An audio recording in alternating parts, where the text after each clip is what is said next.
Okay, so last session was a little bit of a shorter one. Couple things were happening. One, Gary got on a plane and he had to go. His planet needed him. Rip. He left with his family. It was great, and that was the last you all saw of Gary. But not before he did give you a gift that his parents had squirreled away. Um, a one-time use, if I remember correctly, letter sending thing, essentially, is the long and short of it. From the Raven Queen itself, themselves, one of the little ravens could send a message. So you guys have that, and then you were deciding what you wanted to do, weren't exactly sure. So you talked it over. Should we go deal with AAA's family and just murder a bunch of people? Should we go to the Dark Elf Syndicate and murder a bunch of people? Or should we go check out this venture? I shouldn't say venture, an invite more to the Fortune Grounds edifice. It was, you haven't heard much on what it was other than it serves like as a safari for people who are willing to go into the wilds and hunt things in this lawless land. So you went to go do that, took a drive there. I think it took like 3 days, no, 6 days if I recall correctly. It was a bit of a drive. Eventually arrived. It was a very very rich, fancy place. Oh, actually, excuse me. Back up a little bit. I forgot one more thing. After you guys had dealt with the giant, weird zombie making thing in the mines, bless you. You went to talk to Vinny and try and soothe any worries and try and convince him that no, this wasn't our fault. And thankfully, it seems that they have no clue what caused this or who did it or anything like that. So y'all just got out of Dodge real quick and then went back to your warehouse. From that point during the night, you were visited by something. You weren't exactly sure. All you could see at the time, before Gary left at the very least, he was able to witness something had kind of pushed metal into just kind of this 10-foot vertical long kind of cylinder, like metal was just being formed around whatever this thing was on the backside of the warehouse. And you could hear some kind of slow, soft breathing. Leaving the warehouse and looking around, you saw nothing. Couldn't see anything, and it seemed that the beast had disappeared. The whole party had woken up at this point to the sound of metal being pushed open. Not completely, it didn't fully break, but it definitely looked like it was getting pretty close. From that point, you worked on getting it bent back in shape. Rez'Veela had a conversation with a voice inside, and learned that the beast that was in the mines is a creature born of emotion, but that is all that it knew. From there, then you guys headed out to the Fortune's Ground edifice. So, arriving there, it's a very posh, fancy place in the Ambia district, which is where the world government resides. It looked very, very different compared to the normal sights and sounds of the Ventura district. This place was a bit new to some of you. I believe Rez didn't even trust the valet to take the car when you guys got out. But you eventually went in there. Very elaborate, overly decadent and extravagant looking, very tall skyscraper. You went upstairs, had a meeting with a hobgoblin, and learned that they are having a problem with their mind. The issue seems at hand.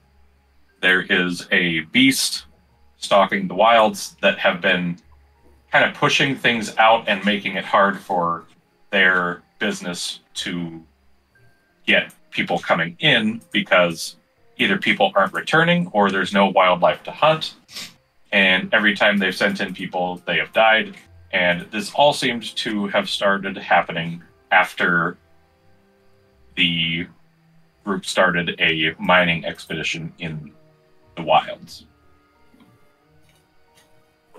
Pressing them for some info, there was a small, maybe like 5 foot tall old man named Maurice, who kind of piped up. He was able to survive the attack from the beast. Seemed that it picked off the group one by one until he was the only one left, and he barely made it alive. After striking a deal with you all, the deal was if you could capture the beast alive, you would get 30% of all profits from their zoo and any merchandise, anything like that. Basically, anything that this beast would make if captured alive, get 30% of. If you can't and you can kill it, they are willing to offer you 100K each to set you on a good path. They were willing to lend out several of their supplies, including 3 of which being goggles of sea invisibility, and 10K of the 100K each that you have all spent on various items that should hopefully give you a good chance of defeating this thing. So, let's see. I think that the last thing that happened was Maurice had stated that he lives on the 10th floor of the edifice, and that we would be heading out sometime tomorrow if the party did not have any objection. But it is about midday right now. Does anyone have any questions, anything else before we hop in? Jake, who's your new character? Jacob. You. I mean, I get the sense that the latter half of this day is pretty much reserved for us in-game going to buy all these magic items. Yeah, I'd say that's fair. If you guys have no other plans, then we can just have it be that. Were we going to reconvene with this guy to talk to him about the plan after we bought everything? We can if we want. We already accepted, so I think it's just get the job done. The mentality I kind of got. Well, we had to pick up Maurice, right? We are I dragging thought he was Maurice coming along. with us. Yeah. Okay. If we're not planning to talk with him again, then can we retroactively ask? Because I feel like this might be important. Assuming we catch this thing alive, what was the plan to pick up and cage this thing? Did Nal have a plan, or was he expecting us to figure that out too? So, he would have stated, if you can capture it alive, then, assuming Maurice is still alive, he will reach out to Null, who can send out a party to basically ferry the creature back. Would that party be able to reach us in a timely fashion?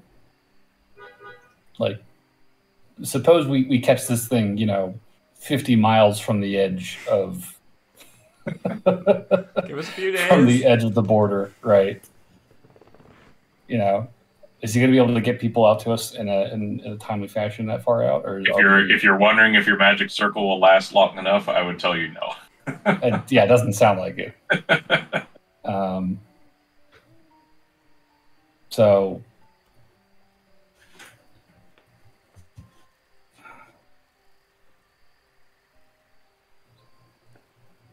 I'm questioning how we're supposed to catch this thing alive I just and wanna kill hold it. it in place. I think we should I just think we kill should it. just kill it. Just kill it. Yeah. If it bleeds, we can kill it. Also, I have iron bands of binding. Does that work on something big? Huge. Oh, okay. That's not bad. DC of 20. Strength? Yeah. Just a strength check, though, not athletics. True, that is a little harder. Okay, if we're just going to try to kill this thing, then I will plan not for subdual.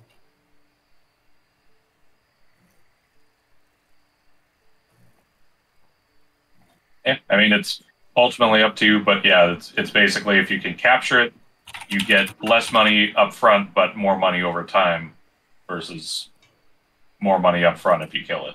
But that's it. Mm-hmm.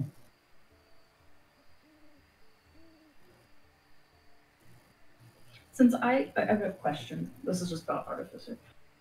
Because it confuses me sometimes. Because we leveled up, I can change my infusions, right? Yes. Can you change them all, or I can't remember? Can you change I think just you can one? swap one out. I will look it up. Sorry, I'm All right. so confused sometimes with these infusions.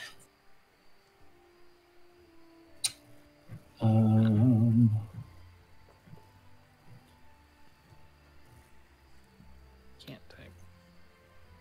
Infusions are permanent until artificial dies or uses. Whenever you gain a level in this class, you can replace one you have learned with a new one.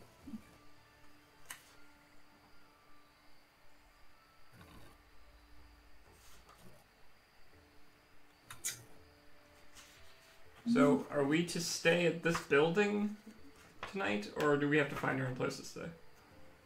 They had set aside reservations for you Okay. at this building.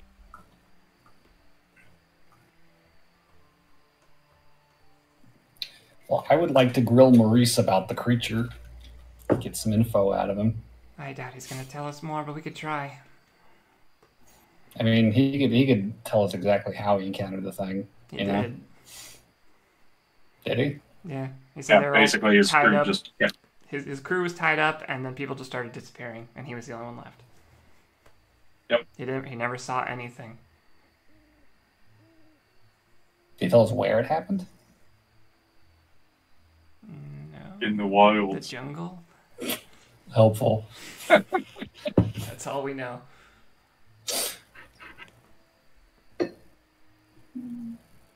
I mean, he could tell you the wilds are still being mapped, but it was about 30 miles.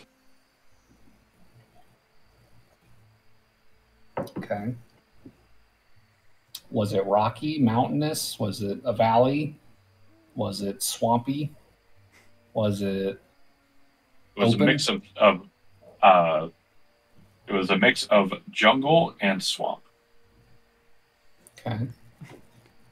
I guess we went to the 10th floor to go grill Maurice after we got back All for right. magic item shopping. Dan is definitely grilling Maurice while the rest of the party is shopping. Did you guys catch up? You just went 2 scrolls on us. Yeah, I'm like, look, I don't have a lot to buy. So while I'm scribing these, I'm grilling Maurice about the monster. Okay, so swampy terrain, swampy foresty terrain,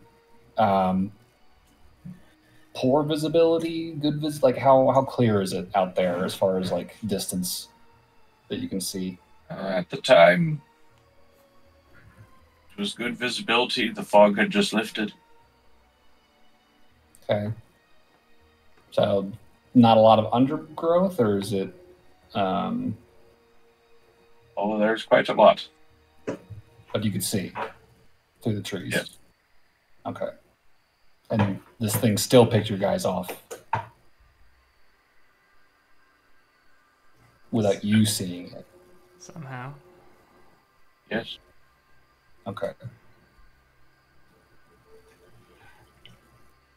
Did you hear any screaming?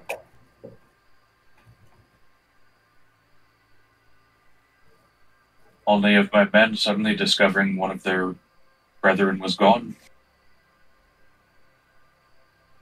So you didn't hear screaming when the monster took them, just as you were looking for it, you guys were yelling. Yes. Any traces, any remains, blood, scratch marks, footprints?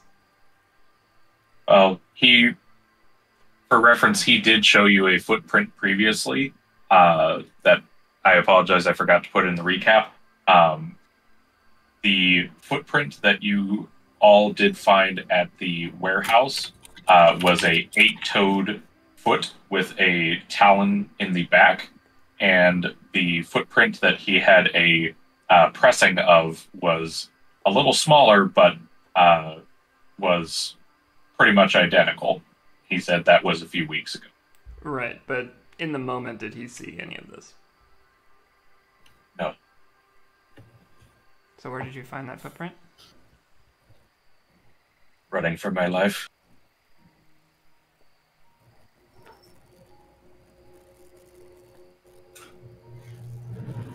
Okay, I figured out my magic items. I didn't start to see these things until I was being pursued by the beast itself.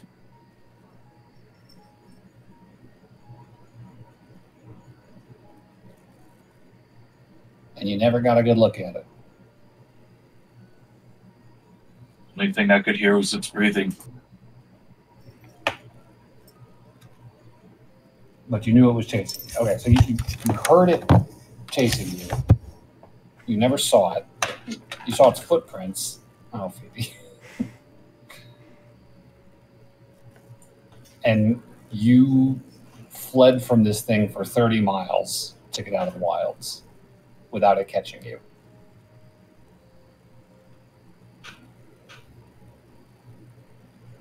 Well, that's the weird thing. I agree. This was during the evening. Yeah. I ran all night. Then in the day, beast wasn't there anymore. It wasn't chasing me. Was it abducting your people in the evening? Yes. Okay. As soon as the So sun attacks started at to night. set. It's good to know. Was everyone in your group awake when it attacked? Yes.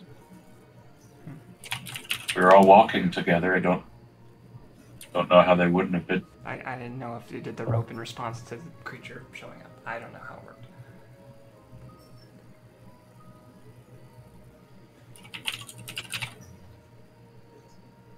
Okay.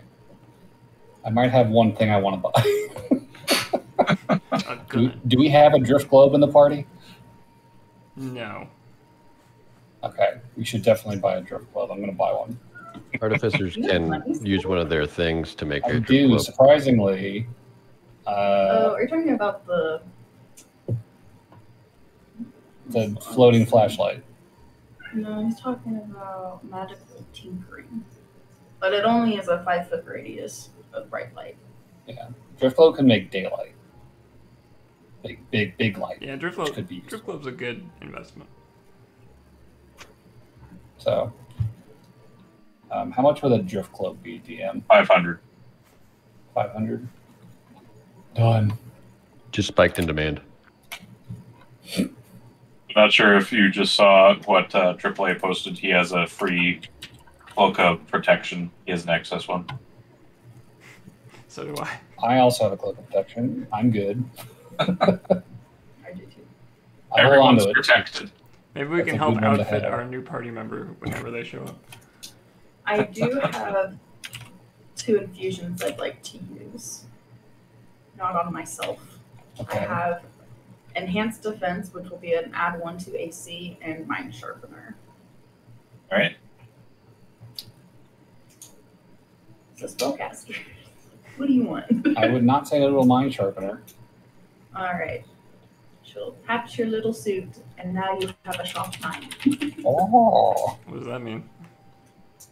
Don't poke I have his 4 head. charges I can use to auto succeed concentration checks. Oh, cool.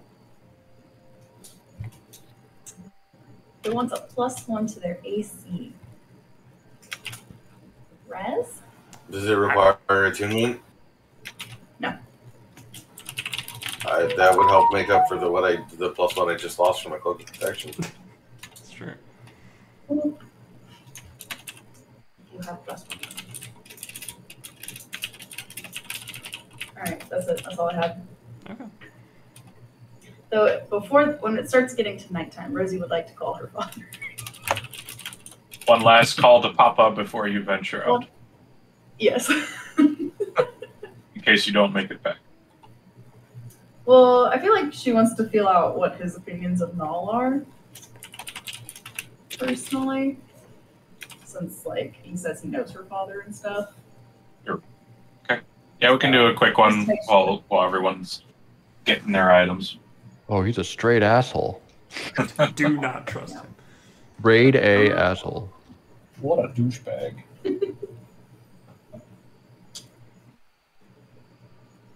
All right. She would just call him and be like, hi. Does he answer or not answer? He does answer. Cool. Hi, father. Do you know a guy named Null? The owner of the hunting company? Oh, don't tell me you've gotten into business with him. What did you do? Take one of his fingers? What? Take what? No, that's gross. No. Look, you're in the crime business now. I have to start expecting these things. That's not me. The other people will do that. No. Is it bad? He asked us to hunt down this creature for him. So I was just seeing if your relationship was good or not, or if this was some plot to off us or some shit.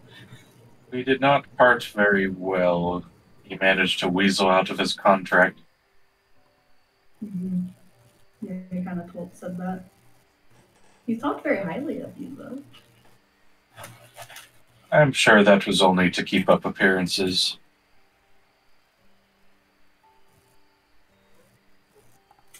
Got it. Okay, so watch the back, I'm guessing. That would not be a bad idea. Be careful with your wordage with him. He will do whatever he can to pay the least amount. I'll put it that way.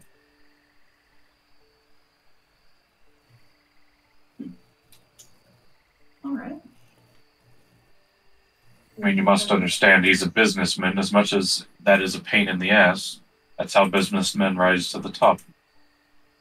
By paying the least amount. Got it. You should have asked for more. Yep. Well, I was trying to negotiate getting like a percentage on top of the thing last session. Everybody was like, no, don't do that. He's offering 100,000 though. Yeah. I'm like, how much more could this thing be worth?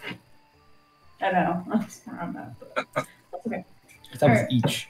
We're like, okay, thanks for the thoughts. I'll let you go do your non-crime things. I'm going to bed. Oh, Good night. nighttime? Hey, but You're it's going to bed the at night? evening. Yeah, it's the evening. That's when he wakes He up. works in the evening. I have a day off. Definitely didn't just catch me forgetting how he works. Same So I'm face, going to dude. reverse my Never sleep do schedule wrong. for one day. Never Yeah, I was like- wrong. Are you great. okay? Are you well? That's funny. No, DM forgot. Yes, I am going to go to work. All right. I am going to go to work now. Goodbye, daughter. Goodbye, father. And scene. Beautiful. It's great. Oh, our kitties are. I was gonna say, as Dan and I guess when we're done, are you done interviewing Maurice, Dan? I don't have any ideas left for questions. Okay. While we're walking back to the room, I would just start saying, question for you, Dan. Yeah. I may have learned a little bit about what these creatures might be, given how similar the one that we're going to be hunting is to the one we saw in the mines. Have you ever heard about anything in the realm of Arcana, of emotions manifesting beings? I mean, off the top of my head, that sounds like either some Fey shit or some Shadowfell shit. DM. Dan would like to search his studies and make a guesstimate about what we might be up against. Give me the Arcana. All right. Probably could have had these dice out earlier. Rolling dice is kind of a good thing for you. Yeah.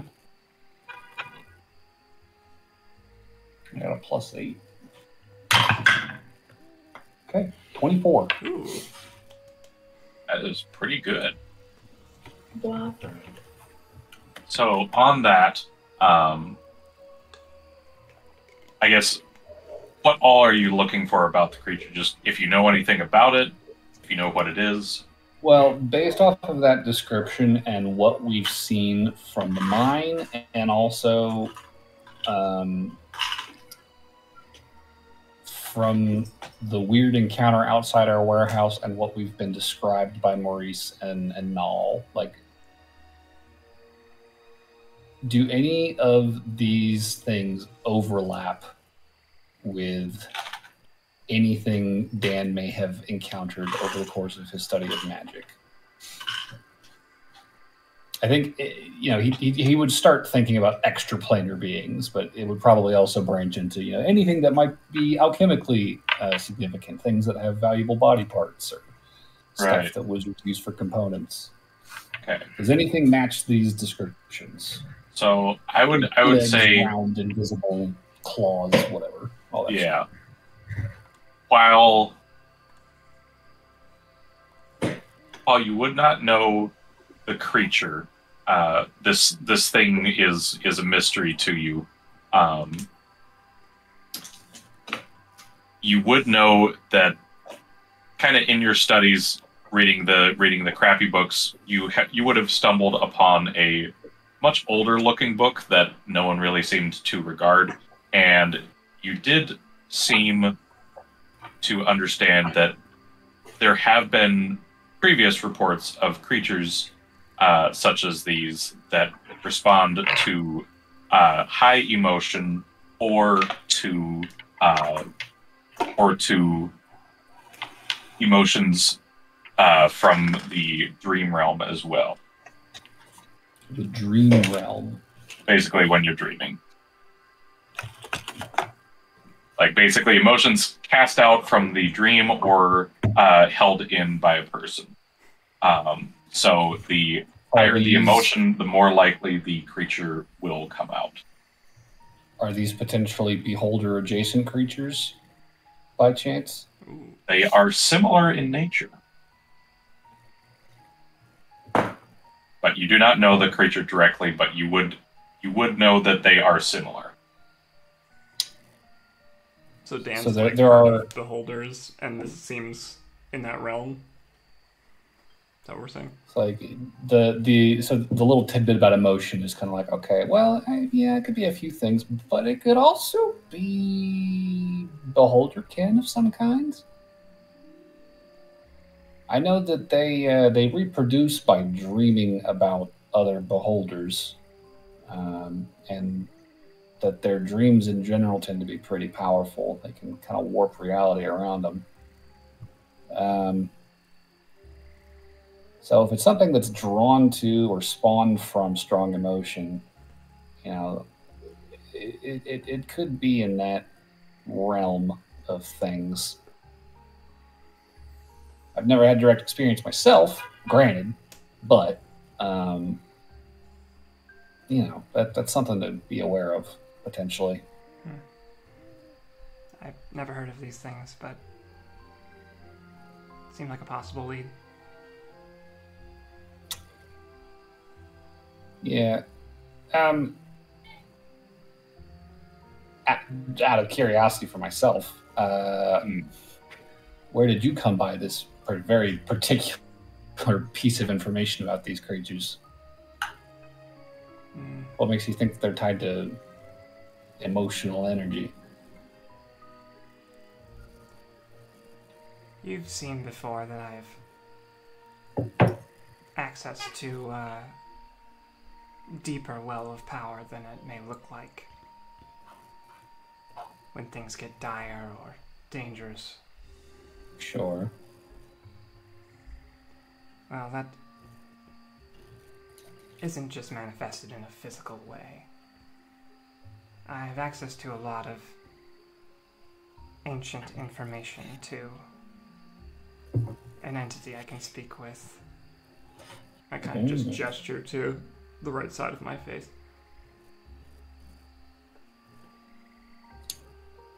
Huh. Do you guys talk often, or is this entity not particularly conversational? We talked a lot initially, but I've learned to keep him suppressed. Is this like a fighting for control situation? Not anymore. That's ominous but reassuring, so good to hear.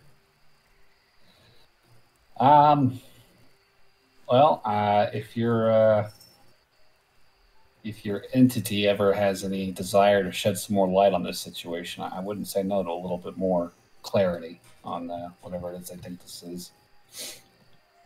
But I guess for now, Beholder stuff could be in our near future. So don't clump up, spread the word, everybody needs to spread out and keep the cover, because those things do not they do not fuck around. Good to know. I'll see if I can learn more, but I don't think they're going to tell me much else. Or the chat. Okay. All right. Any other questions for the party? Damn, I've got 2 more spells I want to buy.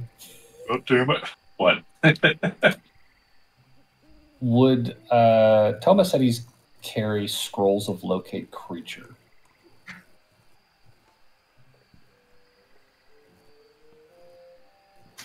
Let's see. It's a 4th level scroll. They would, but it's going to be expensive. How much? You're looking at 600 gold for that.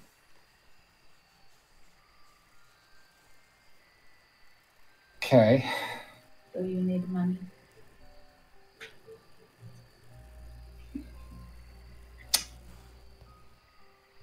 I can buy the scroll.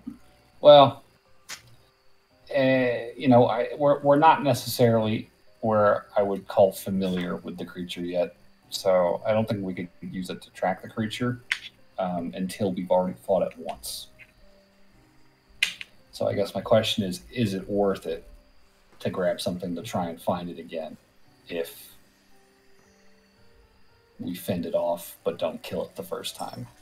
How likely does that sound to you guys? Because I feel like if we find it, we're probably going to either die or kill it, first go around.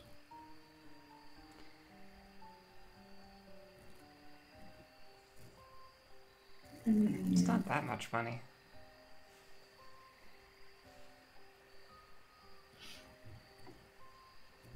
Okay, I'll buy it.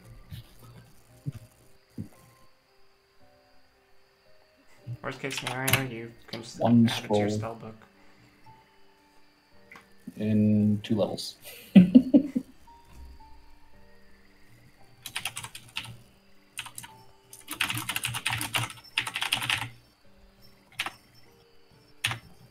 Alright, I have a scroll of locate creature. Okay.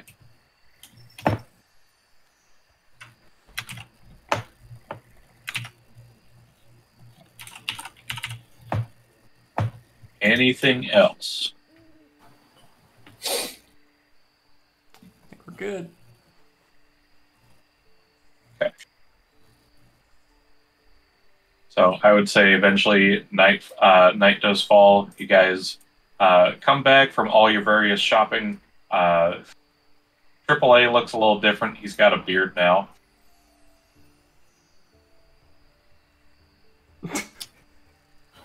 I've added the belt of Dwarvenkind and the cape of Montebach. Now he's a skeleton with a beard. Okay. I thought you only grew a beard if your body was physically capable of growing a beard. Well, there you go. He can grow a beard.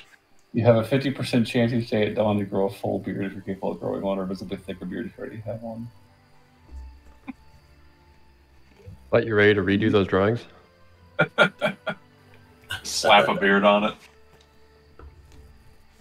We can do that in Photoshop. Yeah. Con +2, advantage on saves against poison and resistance to poison damage. Dark vision, 60 feet, and you can speak, read, and write Dwarvish. Interesting. That's not the belt that I was looking at. What are you looking at?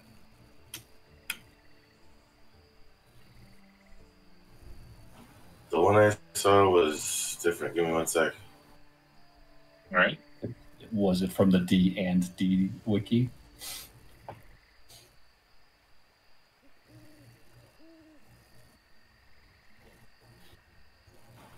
You mean the homebrew wiki? It was from a different one, I guess. The one that I saw was your Constitution score increases by 2 to a maximum of 20. Right. You have advantages on charisma and persuasion checks to interact with dwarves. Yep, that's correct. That's a normal belt of Dwarvenkind. Yeah, and since you're not a dwarf, you get other benefits from it. Oh. What other benefits do I get? I'll post it in references. Advantage against saving throws from poisons and resistance to poison damage. 60 feet of dark vision, and you're fluent in Dwarvish. And a beard. Also, Yes. Good to know. Hairy Bones sounds awful. It's a good name, though. is it actually hair, or is it like cartilaginous, like tendrils, like growing off the bottom of the fucking jawbone? Bone hair. Or since he was a dragon, would it just be scales? Because dragonborns can't grow beards. Elements. Dewlaps. AAA continues to make no sense. It's a magic belt. That's all you have to know. All right. Anything else? Nope. I got nothing. All right. Then let us pass through the day. I will also say, when you do get to your beds, you see there are beds laid out for everyone except Bruno. There are 4 beds. Ding, ding, ding. Room service. Hello, this is Rosie. We need a bed for our 5th companion, please. Thank you. That's fucked up. No, she's calling room service. Motherfuckers. Best we Yeah. can do is a crib. We normally don't give out beds for pets. I'm sorry. Is this like everybody's here right now? Is it on speakerphone? Yes, it's on speaker. What they say? Put it on speaker. Put that bitch on speaker. Isn't the fucking head of this place a hobgoblin? Yeah, it's different. You said guest. He is a guest, and he deserves a bed.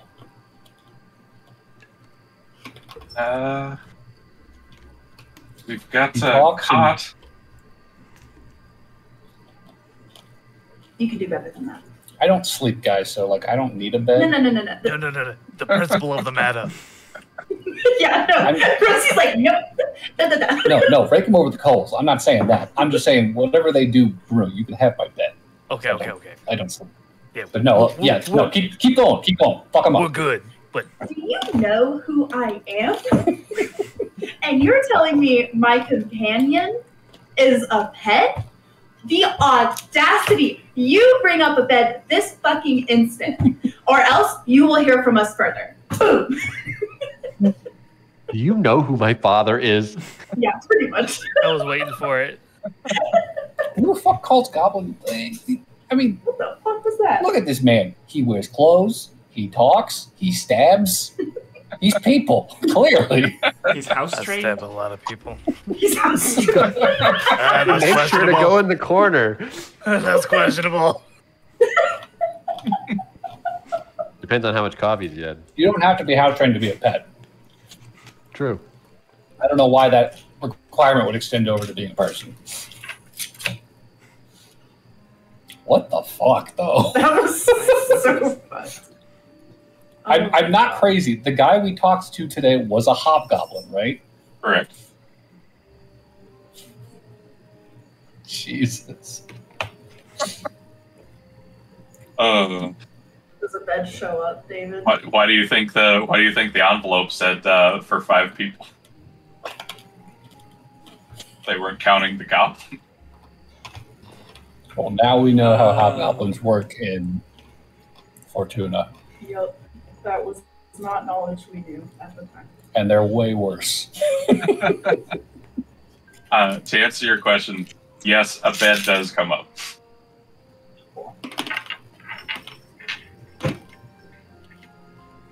Who brings it up? One of the valets that were seen running around the building.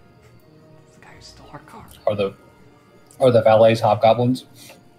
It's a mix. This one, in for example, is a half elf. Okay.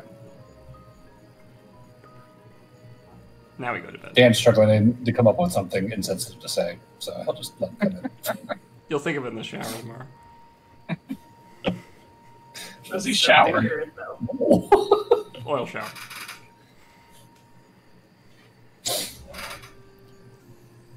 Like Turkio dunking himself in that fucking vat in the first Star Wars Yeah. movie. AAA, if you get an additional Constitution point, you would get that much Constitution equal to your level. So if you were level 5 and you got a +1 to Constitution, you'd get 5 extra HP. So yeah, I add 5 more HP to my total health. Okay. Yep. Correct. Yep.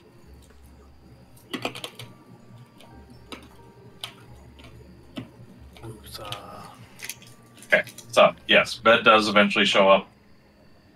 Everyone heads down for the night. Wake up next morning, nice and refreshed. It's a new day. The day is here. DM, I just remembered 5 more things I want to buy. God damn it! I'm kidding. okay. I'm getting y'all into this forest. No. Yeah, getting. I need to talk to the manager, David. You need what? I need to talk to the manager. You set yourself up for this. Yeah, I You did. know we have I a did. Karen in the group. I think I the did. manager should talk to Rosie's dad. I feel bad for Jake. He's just like, can we move on, please, so I can be a part of this again? But it depends if Rosie's going to go Karen or not. My goal is just to drag this session out for 4 hours without Jake's character being introduced. Yeah, play Can your we do characters. I'm just chilling. I'm done. I'm looking ready. up stuff for Andy. No, I won't go full Karen. I was like, or like at this moment, like we have too many important things on hand. We will get this motherfucker later. Yeah, I feel like Rosie would.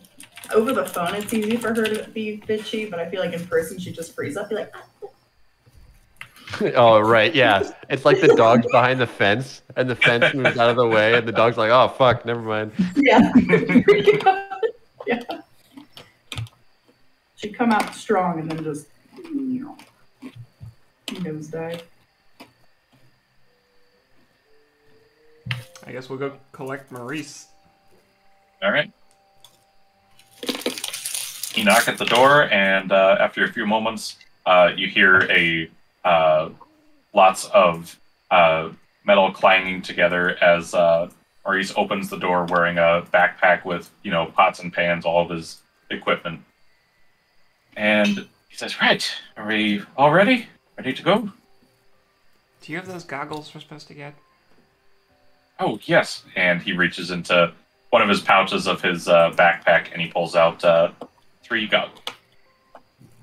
Cool. Then he pulls out one for himself and snaps them on.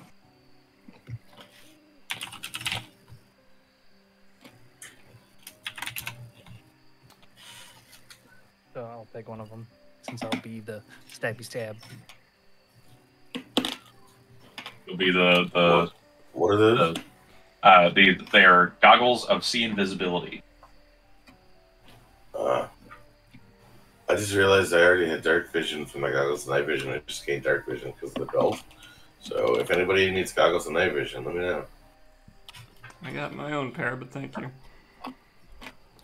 I also have mine. And now we have a drift globe, too. True. Fucking humans. All right, so you head down the stairs, and he eventually leads you all to the back of the of this large skyscraper, which kind of opens up. And as he opens the doors and gestures you all through this exit, you're kind of surprised at how close this is to the wilds. You just see large trees just towering over you. The skyscraper is still taller than them, but they are just all expanding. You look to your left, you look to your right, it's just trees all the way.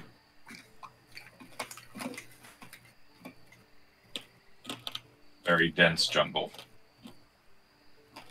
And he says, well, we should be able to reach the same place I was going to in about 3 days' travel. Okay. The location that we're headed for is the mines. There are going to be creatures about, so yes, the mine that we were trying to set up. Right. Okay. With that said, there are going to be some beasties in there, so hope you brought a battle axe or 2. I think we're ready. Just pull out my sword and dagger. Yeah. Short sword. All right, let's head out. And yeah, he just kind of takes the lead, pots and pans clinking and clanking behind him. You go on ahead, buddy. I swear to God, how the hell do you not have a bag of holding yet? I like to rough it out. You like to be noisy. There's way some wildlife. You like to be easily snuck up on because you're too damn loud. He's real sneaky. He knows. Oh, I could tell. I'm not exactly a quiet person either. So, quiet and sneaky is not for me. It's way less. All right. Lead the way, my guy. We'll be right behind you. 30 to 60 feet back. Suit yourself. We have our canary in the coal mine. We just watch the shadow just whoosh across the road and just snatch A bird him. just He's gone. snatches him up. Well, Don't worry, I stole his map. Alright, we travel. Yes. So you step foot into the wilds off of the smooth pavement into the grassy forested terrain. Heading in, it almost immediately changes in brightness from a lot of the light being covered by this very large jungle-like area. And after about an hour of travel, you come to a large kind of concrete wall that seems to span. You look to your left, you look to your right. It spans all the way past it, and at the side of it, you see a door to enter in to the wilds, and it's got a warning on it. These are lawless lands. Laws of Fortuna do not apply. Nothing is worth going in here for. You will die. What happens in the forest stays in the forest? More or less. That's mostly just to keep the riffraff out. Though if you're not careful, you can die. reassuring. Let's go. I mean, if you think about it, that's just true for most of Plette. As he opens up the door, lets you all in. Is this at all like a guarded door, or is it just like a half-open gate? It's essentially just a very thick concrete gate that spans about 40 feet high. Okay. It was just like a small, piddly, like wooden gate. That's what I was thinking.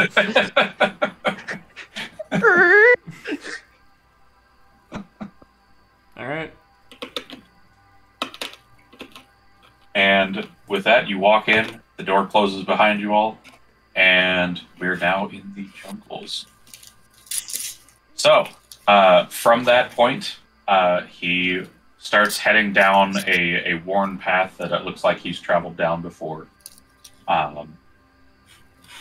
And following suit, start walking alongside him from a 30-60 feet distance. He's loud as fuck. He is loud.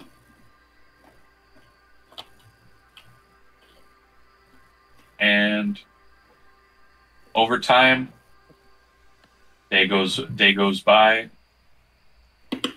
Walking through the jungles, there's lots of wildlife noises, things just constantly moving, much different from normal city life.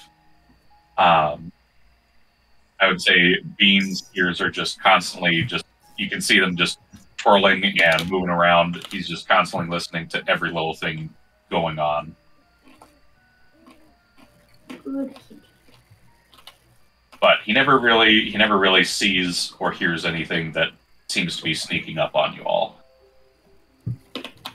And eventually, at one point, you all come across, he stopped on his path, and he's kneeled down and is inspecting something.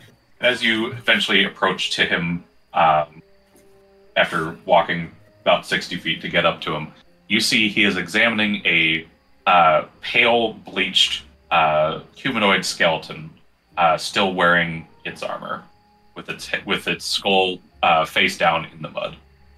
What kind of armor? Like chainmail.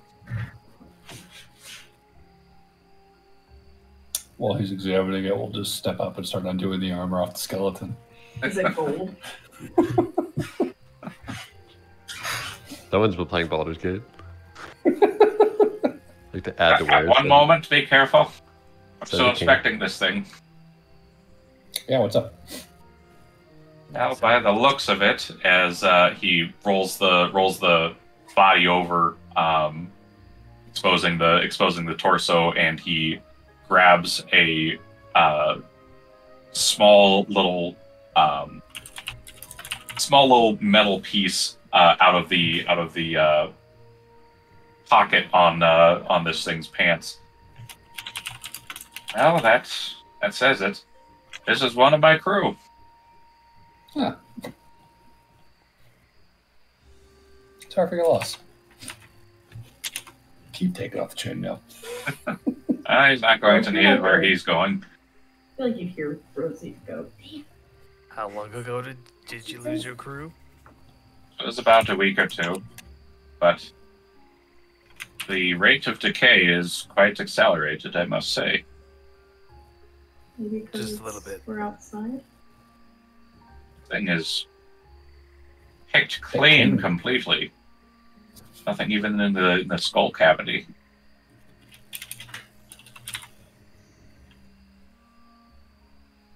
I wonder. And he picks up one of the femurs and just snaps it.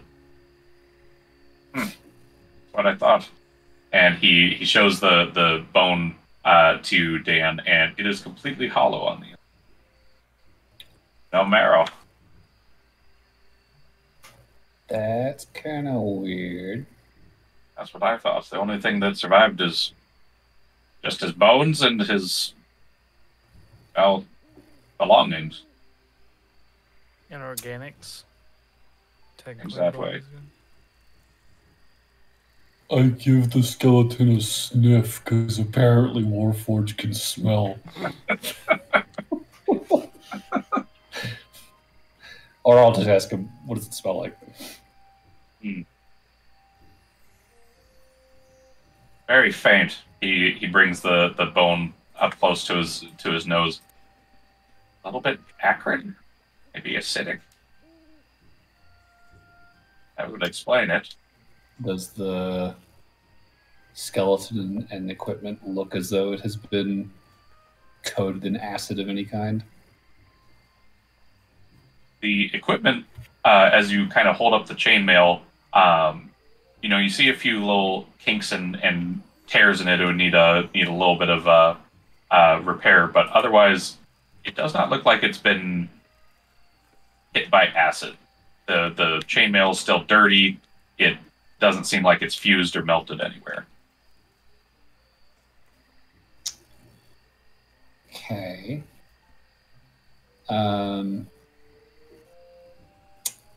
give it a detect magic. Does anything magical show up on the skeleton after 10 minutes? There's no magic. Okay. But you do see, I will say, it is not completely worthless. You do see Maurice's weapons are all glowing. Okay.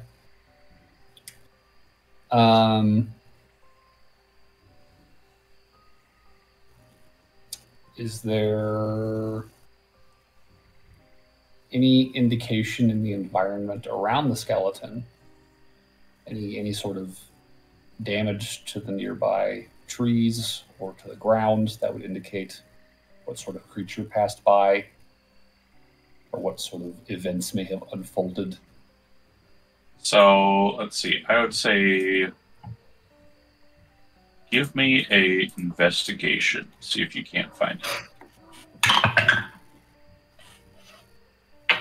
16? 16. So, kind of walking around and seeing it from different angles, different heights, this skeleton looks like there's almost an imprint around it. So, kind of thinking on it, you would gather that this thing had fallen from about a height of 20 feet. Kind of looking up, the trees do not match that height. They are much higher for any of the branches. So does it look like something may have passed over the treetops? Is there any indication, like broken branches up at the top of the trees, or weird gaps in the leaves? There are not. So, kind of writing that 16 on investigation, you would probably theorize whatever made this thing drop was approximately 20 feet tall. Or at least its mouth was. Okay. But is there any sign of passage in the environment of something that big? In the immediate Tracks area? Or gaps in the foliage? Gaps in the foliage, you do not see. Footprints on a 16, you do not see any of note. Is there any weird trails in the dirt? Maybe like a big 20-foot wide, just kind of like smoothed groove in the ground? No. I have a very silly picture in my head. Like a big slug or something may have crawled through here.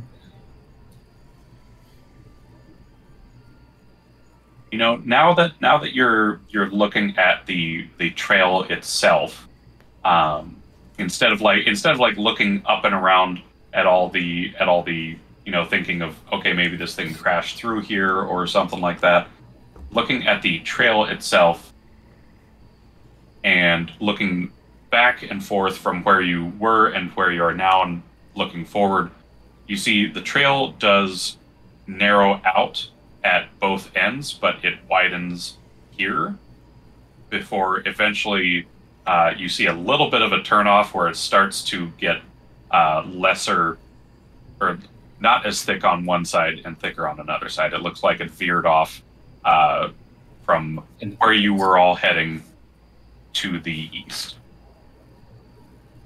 So looking at that veer off trail, Mm-hmm. Does the dirt have any distinct qualities to it, differentiating it from the surrounding earth? Is it wet or is it mushy? Does it stink? I'd say it looks fairly similar to this trail, and it does bear the same kind of slight acrid smell. Okay. It's about 20 feet wide. The trail? Yeah. It's like veering off. Yeah. I will say this trail is faint. It looks like the wildlife and plants have already started to grow back kind of around this trail, so it is fairly faint. Okay.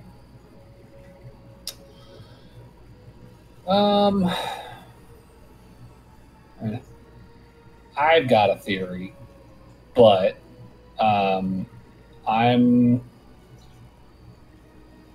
curious if Dan would maybe have any additional information just from studying that may come to mind.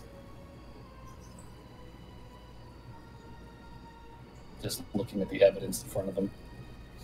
Hmm.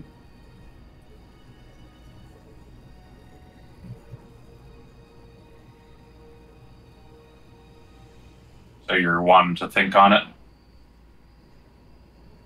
Well, I'm wondering if I can roll for nature or something. Oh, okay. Sorry.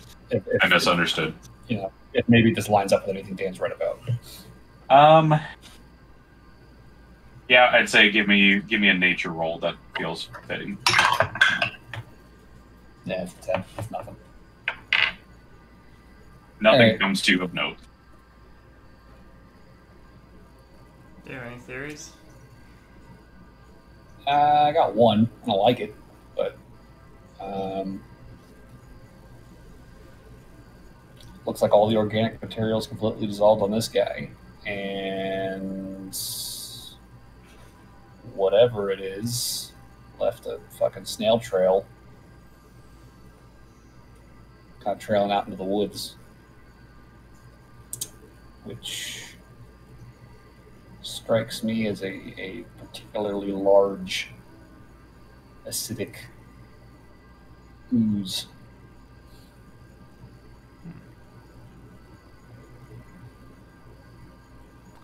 Well, do we want to follow it, or do we want to just keep going where we were going? I mean, I'm not keen to follow it personally, unless I'll turn to Maurice. Do you think you were being chased by a big ooze, my guy? Can't quite say I've ever seen an invisible ooze that can keep up with me. Now, a gelatinous cube I've fought before, but they're a bit slower. Sure. They don't breathe heavily as they chase. That too, that's a good point. Yeah. Well, if it is a big jelly, do we have? Does anybody have a 10-foot pole? I have a spear. No. Oh wait, actually, let me look at my robe of many things because I might.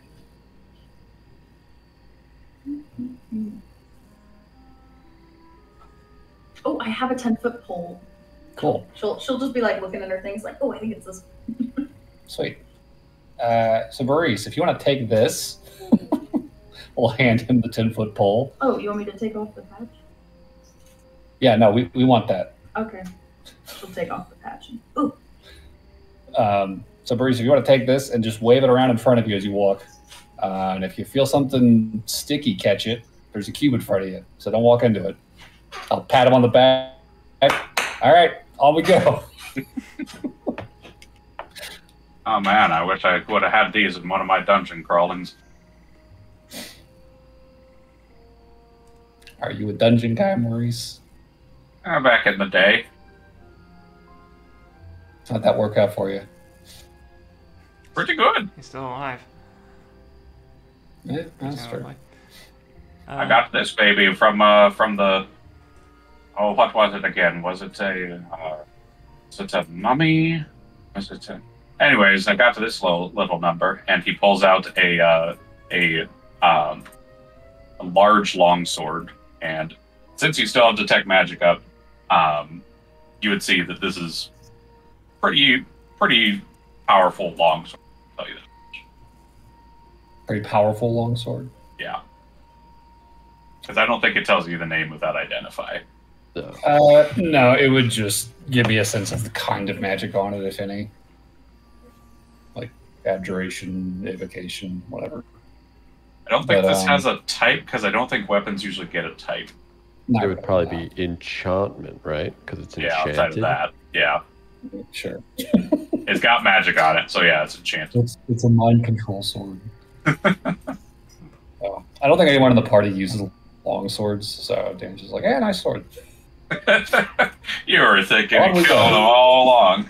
Looks like it's worth a lot of money. It's always on the table.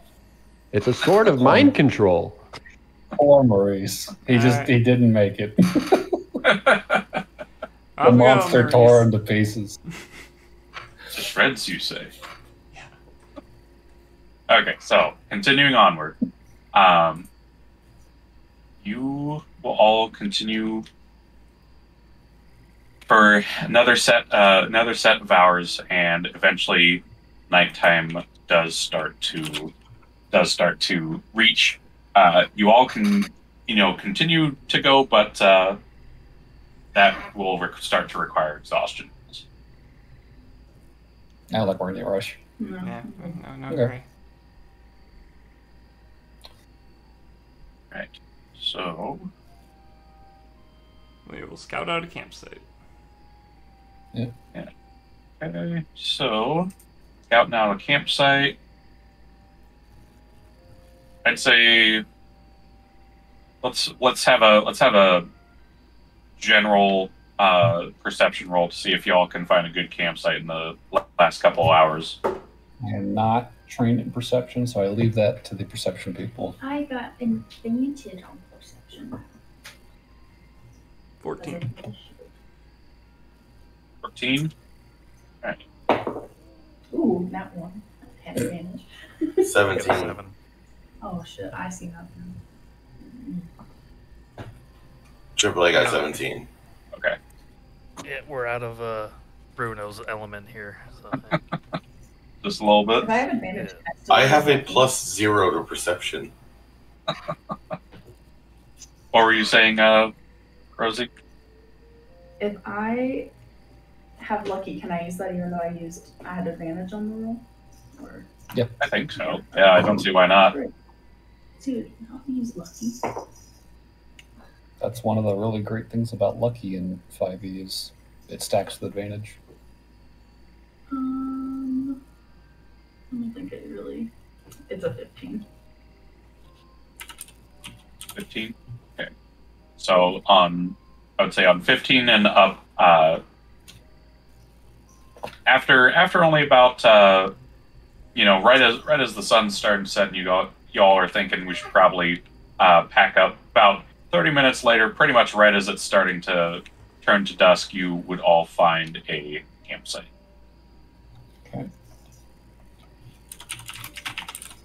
Fairly open area, flat as well. Start How's setting the up your ground tent. feel? Feels pretty similar to what you've been walking on. It's not like it doesn't have a distinct change or anything like that. It's just kind of the same. No signs of acrid, goopy passage through our campsite. No, none of that. Just dirt. Yep. Okay. Dirt, So leaves, branches, twigs. I will let the party know I do have Leoman's tiny hut available, so we can protect ourselves as we sleep. Okay. I also have mold earth available. What would we do with Mulder? I was going to use it to dig some trenches that a gelatinous cube would hopefully fall into if it tried to get to us. Well, I don't think the monster's a gelatinous cube. Well, whatever killed that guy might be, is my concern. Got it. Okay. Or at least whatever was chewing on him and dissolved everything on him that wasn't metal or bone. Would it require a lot of your magic to build this trench? It's a cantrip. Oh. It would take me a handful of minutes to Then dig out a circular at it. trench around. Yeah, cool. So I'll dig a trench. If I can get it 20 feet deep, I'd like to. I don't see why you wouldn't be able to. Let's just sit Okay. here playing Minecraft.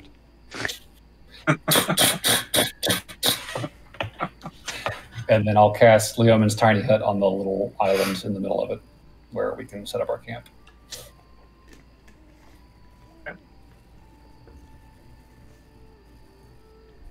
So you set up camp, set up a nice little Lumen's tiny hut, and eventually Maurice pipes up. All right, well, for watches, who wants to take first watch? I'm willing to if you all want me to. I'll do it. All right, well, I'm going to go to bed then. Good night. Good. And he pretty much quickly just puts on a nightcap and goes into bed. I will pop on the goggles of night vision and take watch. The ground is uncomfortable. It is much a stark difference from the beds you were sleeping on just last night. Rose is not liking it. But on the plus side, it's still fairly warm. Mm. So, give me a perception throughout the night, throughout your watch. 22. 2, okay. 22. Yeah, 22. Okay. Scanning the environment. Eerily quiet. Only thing you're really hearing is the various insects and an occasional bird call.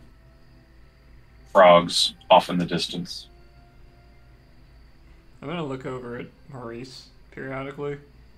Okay. Is he like, I don't know, does he look like he's dreaming? It's a weird question. I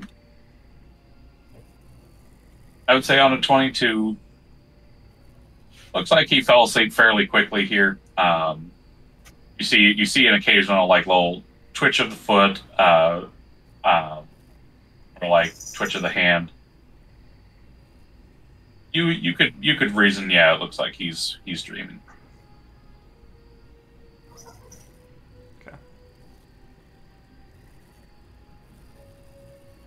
Are we all dreaming, DM? How's the watch going? Oh, Roll to see if you dream. don't forget you don't sleep. It's a nightmare. Roll a 6. It's a night You terror. don't dream, but you don't have a nightmare either. It's one of those where you just don't. Conk out.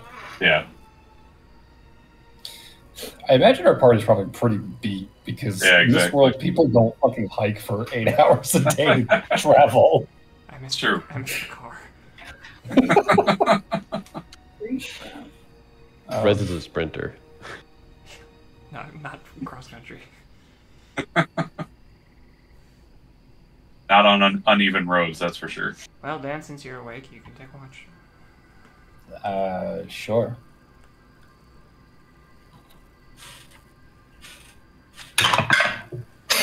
Oh, 17.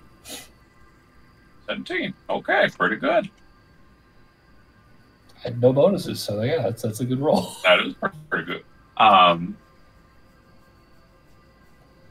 Throughout your watch, you would have noticed that the jungle has started to cool down, and it is starting to get colder here. But it's still, not super uncomfortable, but it's definitely getting noticeably colder. Aside from that, the wildlife seems to have calmed down a bit more, and about halfway through your watch, you hear loud stomping off in the distance.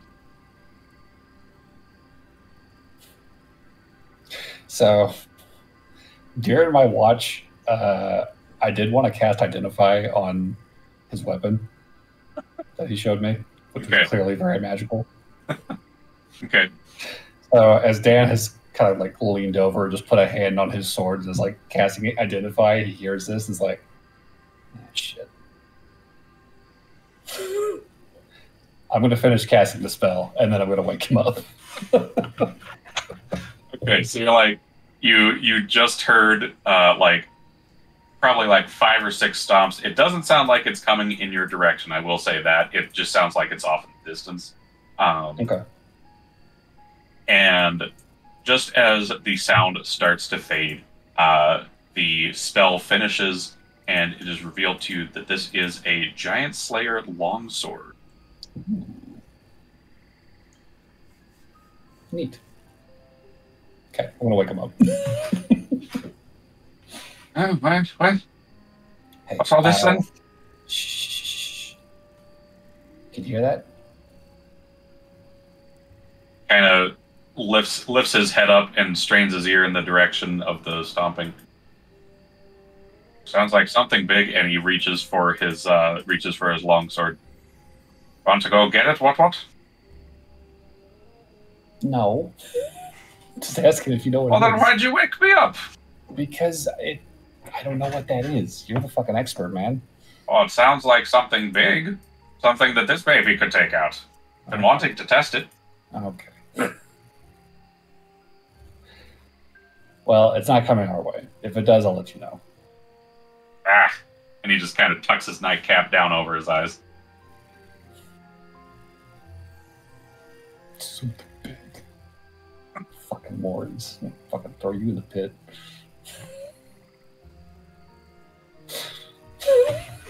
God damn. Dan's just realized how he's gonna get that long sword. Brilliant.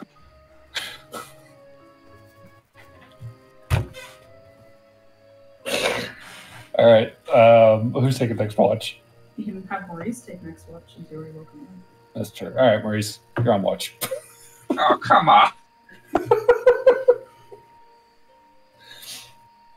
Keep that friendship alive.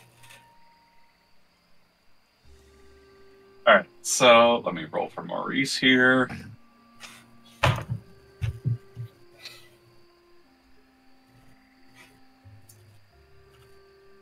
He actually rolled pretty good.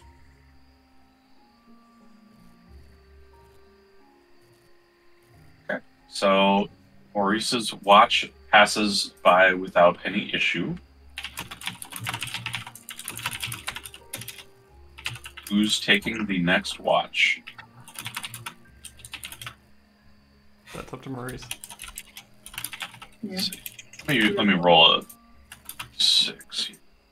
But how long is each watch technically, right? 2 hours. Yeah, Oh.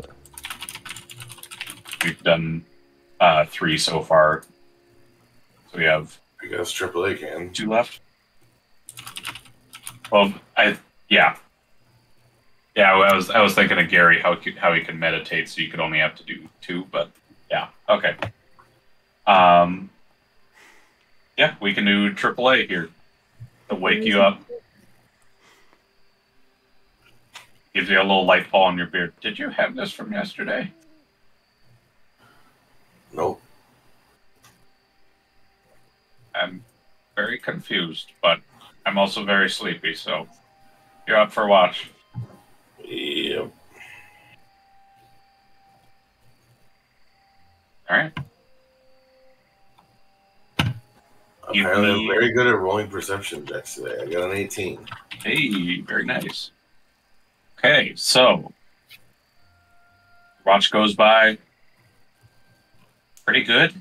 After about 30 minutes into your watch, you start to hear just kind of the occasional shuffle of leaves and just kind of like brush kind of down at the bottom of this kind of undergrowth here. But it sounds like it is leading away from you as well. Sounds like something has passed by you and is leaving away from you. Well, so long as it's leaving the area, then I don't give a shit. All right. Fair enough. Otherwise, your watch goes by just fine. Who's the last one left? That's it. Actually, I think that's it. Yeah, that's 4 times 2, so yeah, that's 8. So yeah, you eventually see the sun start to rise. I guess I'll wake everybody up. All right.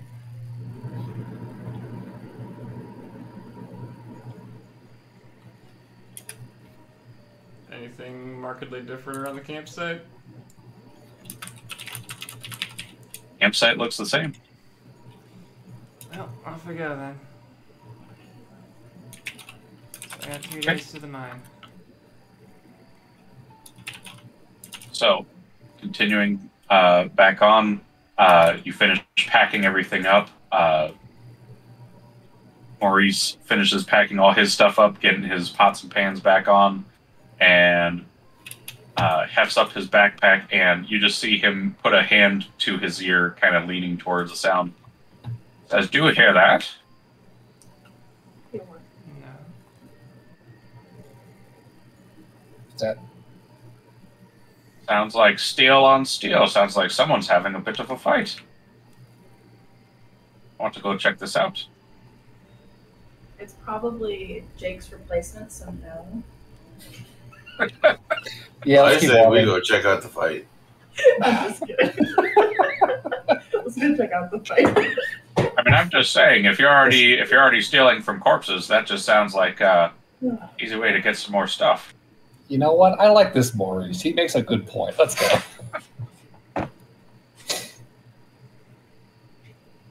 So he just kind of quickly, in more of a hurried pace, his pots and pans clanging even faster together now, he just quickly trots down a path that he's just forging himself towards this sound. And as you start to get closer, sure enough, you can't. Why'd you make that? I don't know, just the way Jacob's face was looking. Oh. So anyways, yeah, you, god damn it. There goes that. All that buildup. That's fucking funny. Gone. Alright, so, trotting down, you start to go a little bit downhill, and it starts to become a bit more swampy in territory. And as you're kind of hiking through this muddy terrain, sure enough, you do hear the sounds of blade on blade, and the occasional curse or shout. And you come to a clearing, and let me pull up Tailspire here so you can all see what's going on. Ooh.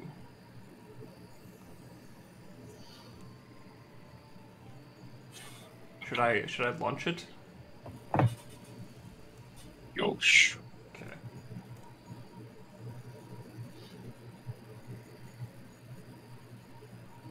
I would say, as you come to the clearing, you would also see, before I start describing too much, I will describe the general environment. You see, like, a kind of poorly made tent that looks like it's seen better days, in front of a large marsh-like swamp. It's just kind of a fairly large pond behind it, and in front of it there is a pot hanging over a fire, just kind of haphazardly hanging from what looks like some sticks that were kind of cobbled together from around the area.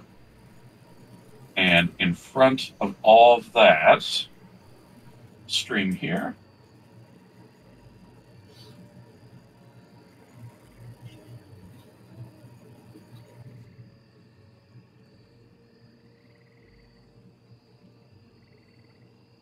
Code.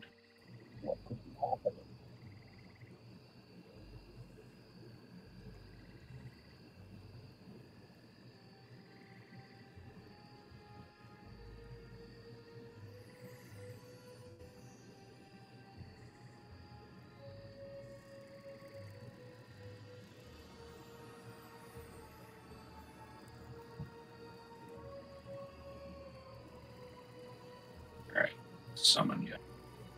Summoned. Assign you a character. There you go. Okay, so in this area, you see a very odd-looking warforged. It looks fairly detailed in his workings. It looks like he's got he looks like he's very well primed and polished, and it doesn't look like he fits in this place. He's kind of out of place. He's got a pinstripe suit kind of that he's wearing right now. Lots of jewelry on his fingers. He looks very out of place here. But he does have a sword in hand, and he seems to be defending himself and his campsite from this very tall, about close to 7 foot tall. I would say just kind of a pale-skinned humanoid with a scythe that is currently readying a spell to cast against this warforged. Thin black hair, bit of an underbite. You can see lots of scars adorn this humanoid, and he doesn't look too out of place here. He looks a little bit more in place here. He's got much more armor. He looks more like he's prepared to venture in the wilds than this warforged. But it looks like they are currently having a scuffle right now. And the warforged, what's up? Right now, it looks like the tall scythed figure, as the warforged just kind of oozing a little bit of oil out of his mouth, just kind of wipes it and looks over at you all. Well, don't you see what's going on? This man's trying to kill me. Get him. Help me. Can we all just stop fighting for a second and talk about what's happening?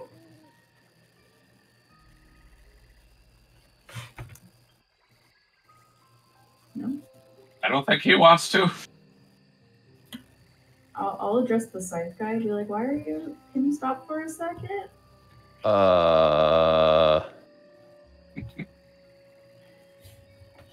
gonna run up to the guy and cast inflict wounds at 3rd level. Oh shit. Counterspell. Are you actually gonna counterspell it? Who are you counterspelling? Who's doing inflict wounds? Yeah, fuck you.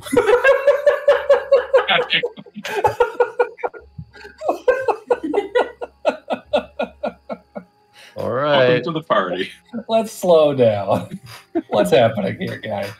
So this Scythe's figure runs up, about to cast a spell, and Dan just, with a wave of his fingers, just fizzles it, like pretty much right as he got the incantation off, pressed up against this Warforged. Slow down, guy. What's going I on? look over you. I look in your direction, and my eyes are basically just straight gray, and they are looking direct. They're giving you death glares. Okay. And I say, "This is my bounty. I have the contract. Let me deal with this." Uh-oh. Hmm. You got proof of this bounty?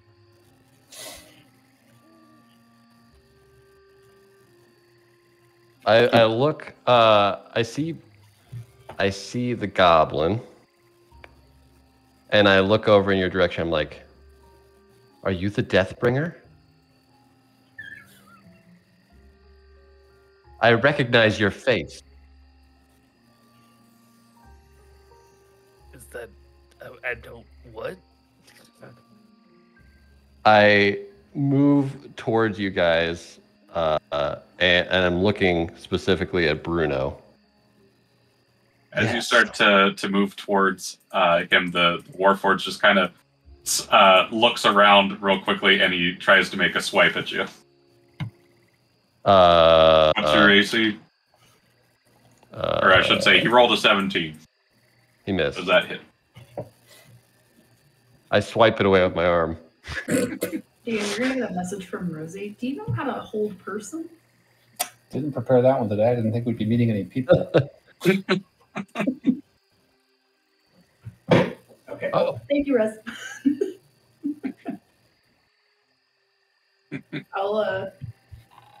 I'll go help Rez with some rope. All right, give me a grapple check. Yeah, Or I think that's a strength attack roll. It's a strength contest. Yeah, strength contest.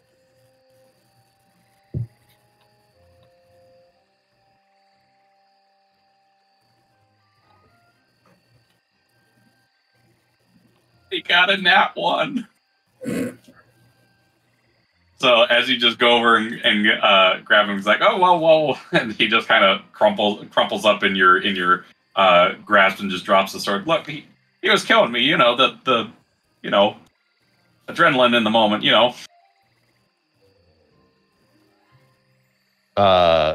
Can I continue with my? That's still my bounty. And I move towards Bruno, and I'm like, "You're the one from the papers. You've provided many souls. It's much appreciated." How about this? Can you hold on to this real quick, and I'm gonna hand you a ball of iron. I extend my hand. Also, as you see, as I get closer, you can see that my face is very emaciated. Also, I look as if my skin has a greenish tinge, a bit like diseased. But I extend my hand out towards you. Okay, I drop it in his hand, and I say the command word to open up the bands of iron bands of binding. God damn! No one trusts him. Bravo.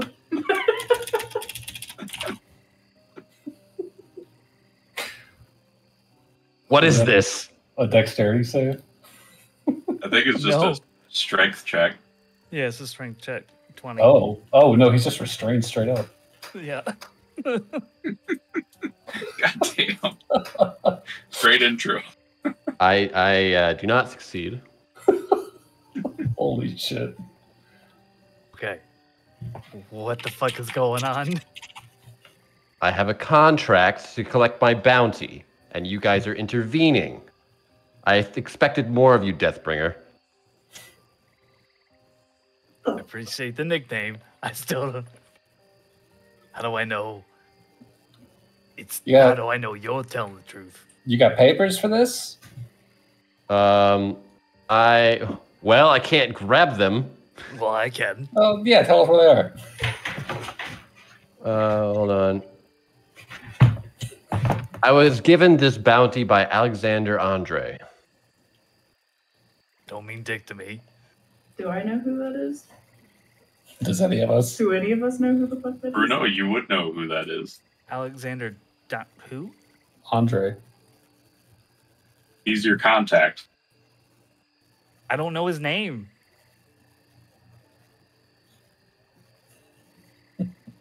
Okay. You've never told me his name.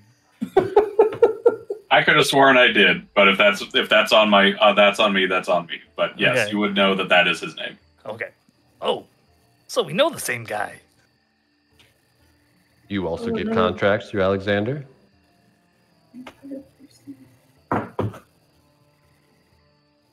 Yes? Is that... You know? Oh, you know? you're mute.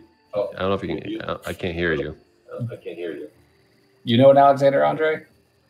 Yeah, dude. Bruno? He's the one that gives us the jobs. Oh, the Night Lord guy. Yeah. Okay. And I'm collecting my bounty. This man is a debtor, and he has a bounty on his head. I mean, as long as I bring the body back... Hey, you're not going to kill me, are you? As he looks up at you.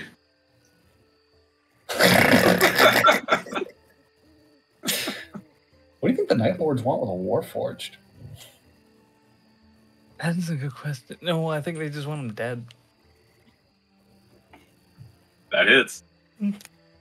Surprise, surprise. Oh, so you just add on a job. Okay, so then I'll undo the bindings. Those are some impressive shackles. Yeah, got him the other day. Should we be trusting this person? I got a feeling. Rescue him?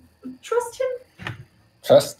Well, I mean, he knows the guy that we know that we get money from. Good money. So, Friend of a friend. yeah. What's your damage, Riz? It's not me. So, what's your name, guy? Rez is just killing someone in the back. Rez is just in the background. How do you want to do it, Riz? Because that was exactly his health left.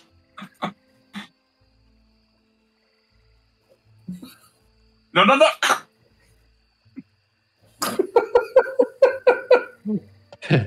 And Dan sees another one of his kind slaughtered. He's not one of my kind. He's the expensive kind. What are you talking about? Actually, good fucking point. Dan's gonna walk over and start inspecting the body. I guess he wasn't interested in my name. No, I'm still interested. Yeah, we can walk and talk. Yeah, multitask. The name is Dagrim. Dagrim. Dagrim Rotwallow. That's a name. Been my complexion for my entire life. It's how I've always been. So you always been sick? Sick is one way to put it. It's just how I am. Okay. Rotwallow. Wow. You He do you wallows in like the making money, Dagrim? I mean, I am looking for spare cash. I mean, so are we. That's why I'm all the way out here in the wilds. Kind of picking over the body. How does this Warforged look in his construction? Well, aside from the snapped neck, this body and just this whole Warforged, he's pretty well crafted.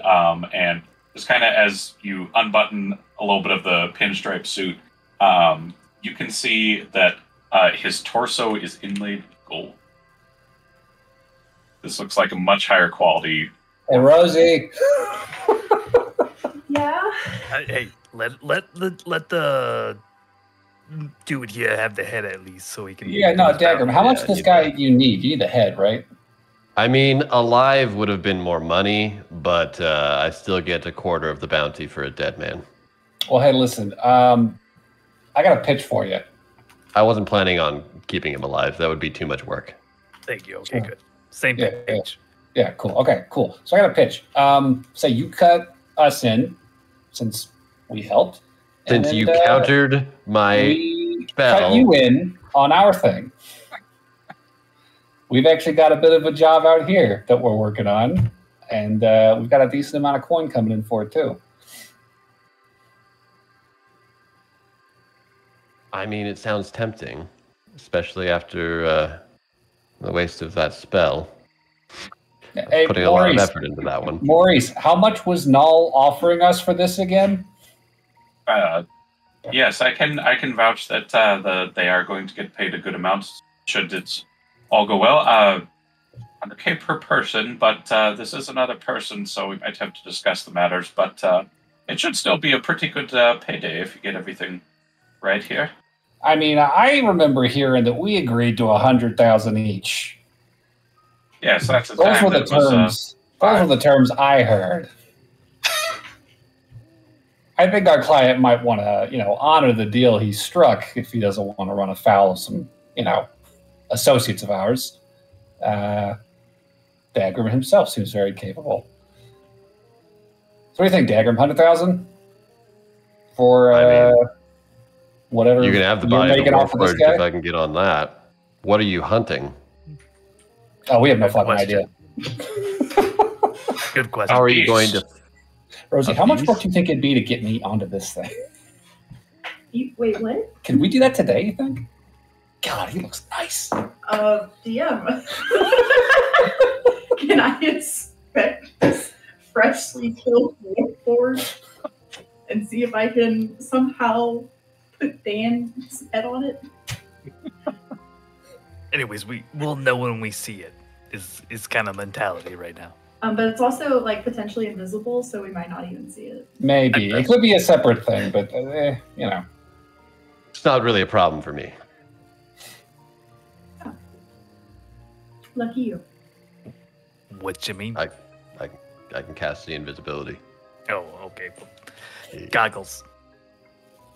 No. By the way, if you are you gonna pilfer that guy or? Because Dan's already just take his shit out of his pockets. Can you give me like 10 minutes with that body real quick?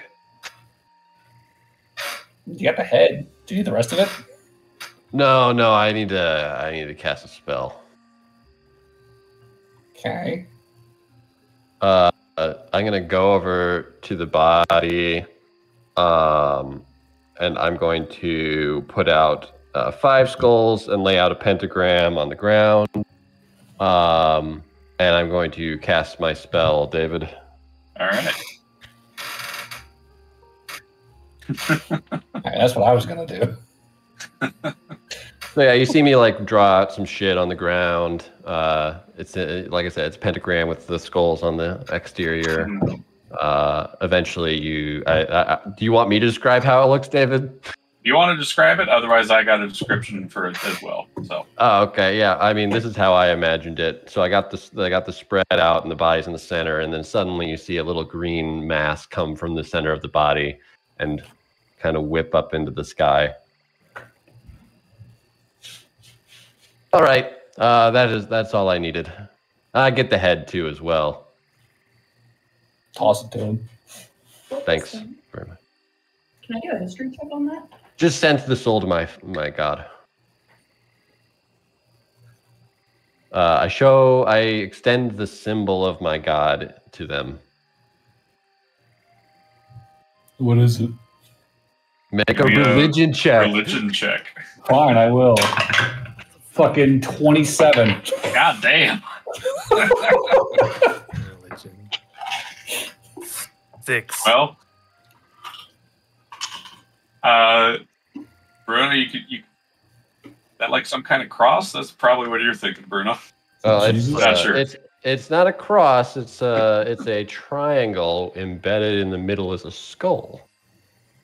So I would say, Dan, you would recognize this. While you would know that this deity is not worshipped very commonly, in fact, not very commonly at all in Fortuna, but it is still a god nonetheless. This is Miracle. If Dan had a nose, he'd crinkle it.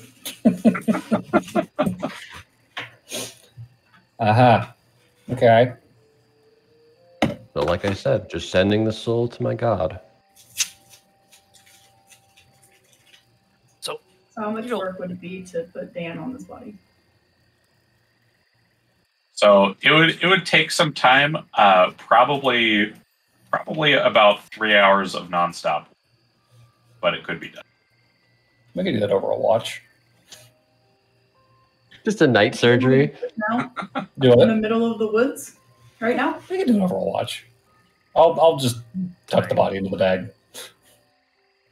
I have to sleep tonight, Dan. That's the hope. I mean, look, I don't want to carry 2 bodies back through the woods, is my point. I mean, sure, if you want to carry... Whatever. I guess. That's a good idea. Yeah, I like. Let's do major surgery. It's just so nice looking. Oh my god, come on, Dan. I'll go into the tent and be like, come on. No, not now. That's 3 hours. We got shit. We You got are a place. strange group. Anyway, so Tell me about it. my quick question: if you kill a lot of people, do you do one ceremony per, or can you do like a mass ceremony? Well, the nice thing is that all those souls that you donated have all been sent to my god. Very much appreciated. And Wait, are you following us? Like doing that ritual on everyone we've killed? I go to mass death sites. And there's just been a lot of mass death associated with this goblin over here. Wait a second. Just so we're clear, of the group, the goblin does not have the body count. And I point to Rosie's Rosie. looking really uncomfortable. She's like, yeah, it was all Bruno. Yeah, that's right. Dan's just like shaking his head. He's like, actually, Is this he's true? right. Are you Rosie, this is your guy. impressive? My god very much approves. And you have no idea who Miracle is, by the way. Dan knows who Miracle No is. idea. Dan's gonna fill you all in as soon as he's got the chance. Like, what the fuck? But I'm gonna assume death. we do. He's not from here. Wait, can I look to see who Merkel is? I want to know. Fine. Okay. I was just gonna give you some more more description here of my guy. He's very broad-shouldered. He's 6'7". Jesus. Very imposing figure. Large hooded cloak over heavy plate mail. You can see a ring of trinkets on a small key ring that hangs from his belt next to a small burlap sack and his holy symbol. And you see on his back is a scythe with a black-toned blade. An aura of darkness hovers around the edge of the blade. And his hair on his head is patchy and very unkempt, as if rotted. I think there's a pill for that. I've tried. Oh, it's nice to meet you.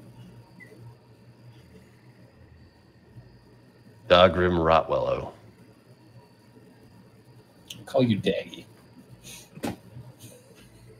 Don't you dare. Doggy's actually pretty funny too. Death.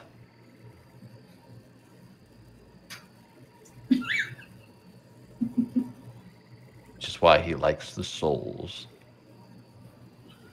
So, how does he feel about seeing a living skeleton right in front of him? Are you a skeleton right now? Yep, with a beard. You, strange beard. You remind me of the my compatriots at the Bone Castle. Sounds like a good place. What's a bone castle? It's a castle of bones. It's exactly what you expect. Sure. But is it like a temple? Is it a fort? Is It's it an the extra castle. dimension? It's It's the like castle. It is the It's like castle. the Corn of- Palace, but with bones. Honestly, kind of. Except, it is a castle of Miracle floating adrift in the astral plane. Okay, so you're really not from here. No, I was sent by Miracle. Because of him? And I point to Bruno. Because I heard. No. There's many other things going on. But the money will be handy. Working together. Does it happen to have any goings-ons that might be interesting to people who live here, since you're here? What do you mean exactly by that? We live Very- here. Does this affect us? Whatever weird shit your god has sent you here to deal with. I mean, I don't believe so. Unless you guys are religious folk. Eh, I'm a goblin. off and on. On the holidays. I mean, it kind of depends on what you mean by religious. Do you follow any of the gods of Fortuna? Oh, no. Okay. I Then you're Oh, good then in no. my book. You're good in my book. Rosie does not. I thought it might be ambiguous because I follow my ancestor, but That shouldn't be a concern. Do you have particular beef with the gods of Fortuna? Does Merkel have particular beef with the gods of Fortuna? I don't think that knowledge is privy to you. Yes. So that's a yes. Cool. Wait, do you have beef with what's Karis? Who? Karis, goddess of wonders, for like creating things and stuff like that. Who? She's pretty great. You'd like her if you met her. She's nice. She's okay. I just feel like when you guys are having this conversation about God, she's like, I do, and then she's like, not. And trails off. Nope. Don't do that. Anyway. Anyway. Yeah.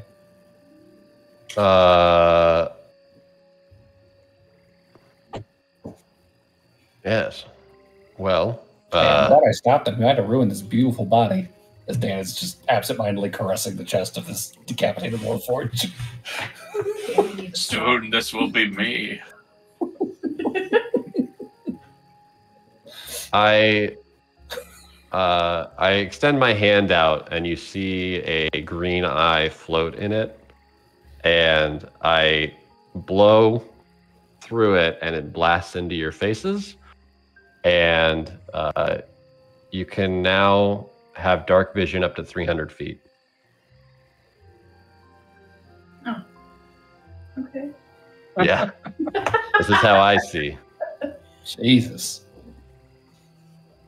That's intense. That is interesting. How long is this good for? About an hour. Oh, okay.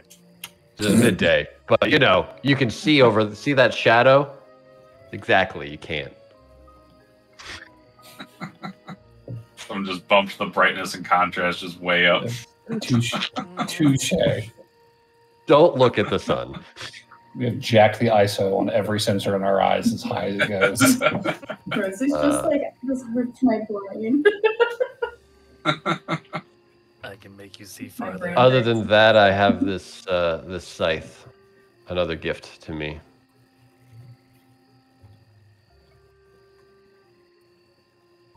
Neat. I have a cat. If we were to get in a fight, roughly, in what position would we put you in? Wherever you need me. Fucking. I can be up close. I can be distant. I can work with what I got. You got a gun? No, I have a scythe. And you'll notice that the only weapon on him is a scythe. Okay. Okay. So, like, are you damage dealer? Are you a tank? I doubt that. Yeah, no he's judge. pretty big. I'm guy. wearing heavy plate mail under Yeah, a you cloak. also look emaciated, or you look like Emaciated. Emaciated. Emasculated. Emasculated. You look like Emaciated? shit. So I mean, I don't want to assume. Okay, I'm gonna assume. So damage. Are you hungry? I wouldn't mind a bite to eat. Rosie will Are you hungry? she'll pull out some food and hand it to him. I scarf it down. You can see that my my teeth are also are kind of battered. This guy is very uncharismatic. Rough shape. Yeah, we should probably get you a hat.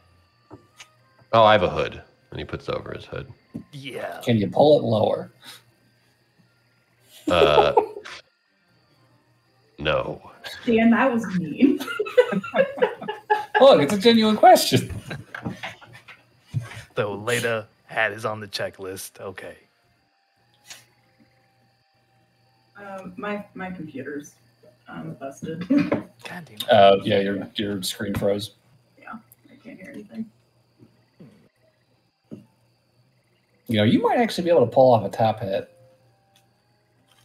They ain't been in fashion for a few years, but I think you could do it. I mean, I've never tried one. It's more of a this plane of existence sort of thing. So fucking asshole. He's just now figuring that out. Okay, so we're hunting a thing. Not 100% sure if we can find it. We got a subject matter expert, also known as a Shmee, with us.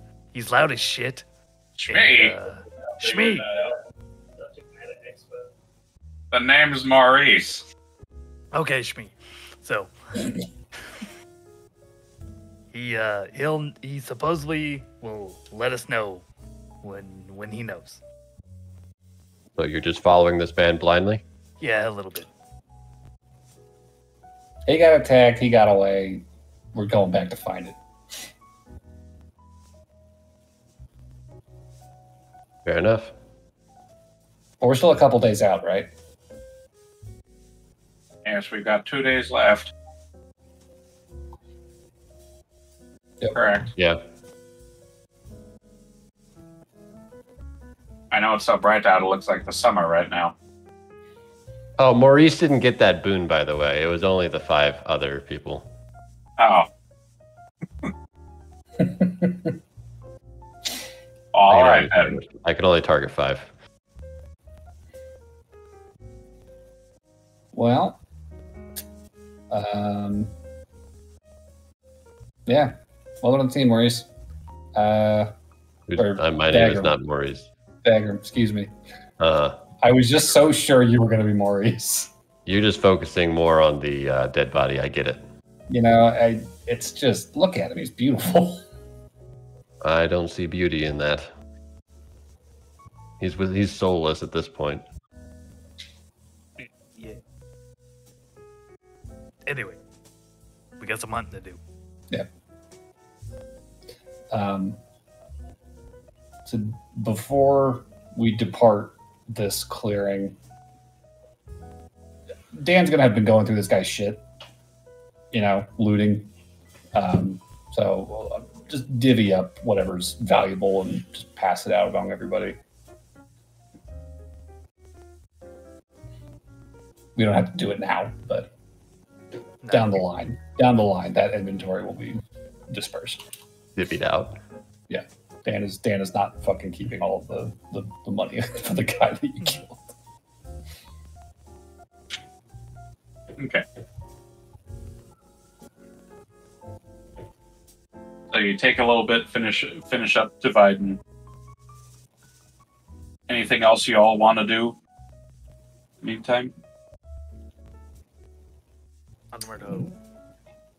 What's your general combat strategy, by the way? Or is there like people that go in the front, or like? When someone else was asking that question earlier, it was kind of asking you. I only fight solo. Then why the fuck are you? Okay, we got one of these. I have only fought solo. Let me reword that. Yeah, so you and Rez over here, up front, Bruno sort of flanking on the side. Rosie, AAA, and I are kind of in the back line. Focus fire.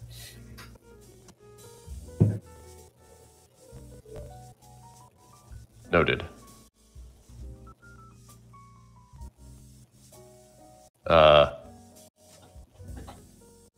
Yes. We move on.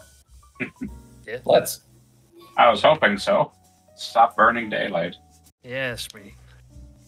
I put it in my bag. And I would have You can add it definitely in my bag. confirmed It's already loud as it is. he does not have a bag of holding on him, correct? Me? No, this body. The body. He does not. And Kind of there's looking no- him over. I would say looking over the body. I didn't get too much to mention this, but aside from the actual body, you do notice. He's got a lot of jewelry on his fingers. Got a nice necklace on him. None of them are magical, but they just look fairly expensive, I should say. Yeah. So we're dispensing jewelry throughout the party. Yep. Everybody gets a ring. Or whatever. Mm. Some people get 2. Some people get a ring and a necklace. Whatever. Friendship rings. Yeah.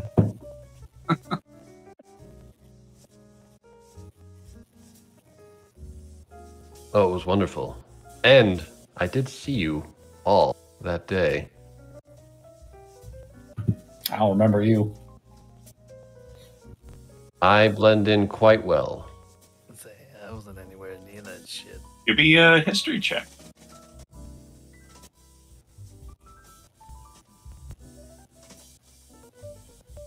I would say on a 13, you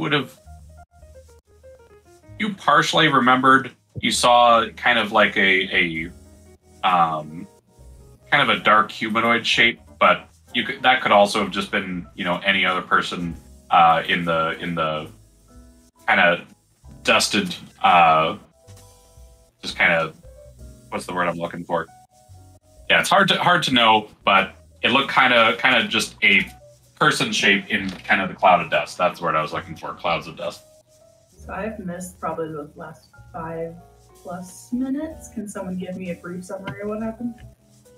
It's all good. Cool.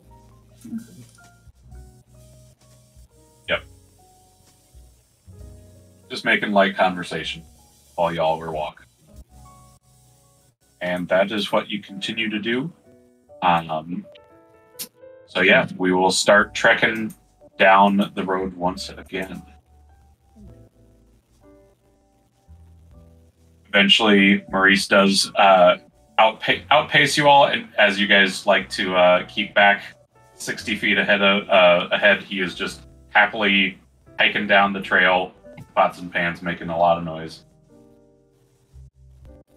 And eventually, you all will see him stop and put his hand to facing towards you all as he gestures for you all to stop. I stop as well. And you watch as he very gingerly sets down his bag, making almost no sound as he does this, and he slowly draws his greatsword. You have a passive perception at 20? I keep forgetting that you have such a high passive perception. You are still 60 feet out, but you would hear it's faint, but now that the pots and pans have stopped clanking, yeah, you can hear, it sounds like you just heard several bones just snap. Then you hear a little bit more, sounds like chewing. I'm gonna do you want a boon, Rez? Do I want what? A boon. Sure. I put my hand on Rez's shoulder and I give her advantage on her next initiative roll. Ah. Very nice. Any sense of where this is coming from? So it is coming up directly ahead. You can see, like he had kind of started to climb a little bit of a hill, so you can't quite see over it. But as you, I guess, are you wanting to approach stealthily or quietly, or just walk? I will quietly get up to where Maurice is. All right. So let's see. Dan will cast mirror image on himself. Okay. As we wait. So as you walk up carefully here,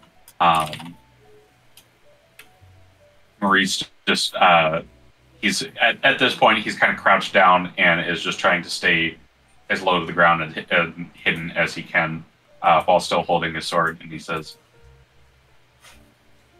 "Pretty much going to have to go through this way, but we've got some visitors." What is it? And he points out at these two large bipedal green-skinned giants, about twice as tall as a human, but they're very skinny, long, ungainly arms and legs. And these legs, you occasionally see it step up and down as it's walking around, ending in these large three-toed feet. And the arms are in a wide, powerful stance, as it just seems to be snapping and cracking whatever it's got in its hands. And you can see large, sharpened claws. It seems these two things are currently eating at some kind of carcass down at the bottom. The bottom of a hill? Yes. And as Maurice continues to talk, don't have much of an option. These things have very good smell. We're downwind right now, but the second we're down the hill, they're going to find us. How far away are they? They are about 300 feet out. About 300? Yeah.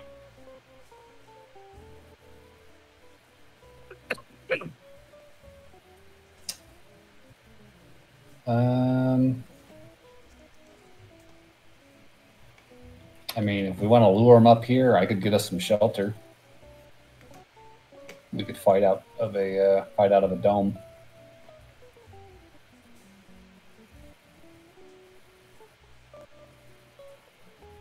Oh, you have that spell as well? Yeah. Oh, nice. Handy. How long does that dome last? 8 hours. Well, that should do. If you think you can get it up quickly, or these things smell us. I will use my Awakened Spellbook's ability to ritual cast using the normal casting time of a spell and get Leoman's tiny hut up in a minute without using a spell slot. Ooh, very nice. I'll be in here. Good luck, guys. I can't You make leave. it. I can't leave, or the dome drops. Oh, that's right. But everybody can pass in and out of it as they choose, and creatures and objects in the dome, when I cast a spell, can move freely. Anything else is barred from passing through it. Okay. And spells and other magical effects cannot extend through the dome or be cast through it. So you just kind of not going to be able to do Spells anything? can't be cast through it? Yeah, you can't cast anything through it. No. Both ways. Correct. So the idea is just to have a little hidey hole in Yeah. case things get bad. Yeah, so the party has cover they can step back into on their turns after doing whatever they're doing and not take damage. Okay. So let's see. So yeah, you would be able to cast the bubble, and these things are just still kind of going about. And you see one of them pick up the part of the carcass, and you can see this looks like a humanoid skeleton, fairly similar to what you had seen previously. Okay. You just hear bones snapping and crunching as it eats it. Do you want to lure them up here? I mean, I can. We've got 300 feet on them. I cannot do anything at this range. Well, I mean, I can be an obnoxious asshole. I can yell. Do a girly little scream. Ah, scary monster. We just have to get their attention, right? Yeah. Do it. Okay, I'll scream out to the monsters, "Hey, uglies!"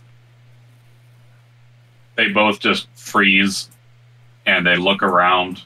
We here. And once you say something again, they both kind of quizzically turn at you, and you can see the faces now. It's just kind of this kind of damp dreadlocks going over its face, very sharp, large fangs, pointed ears, and just kind of a very scrunched-in face. And they just kind of bare their teeth, and they start running in your direction. So let's roll some initiative. Sweet. I got a nat 20 on initiative. Oh shit!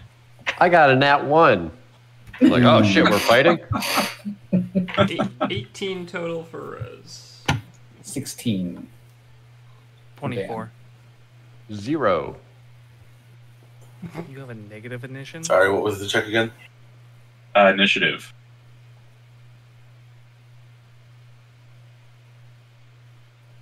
We're fighting some big green things. 15 for me. Okay.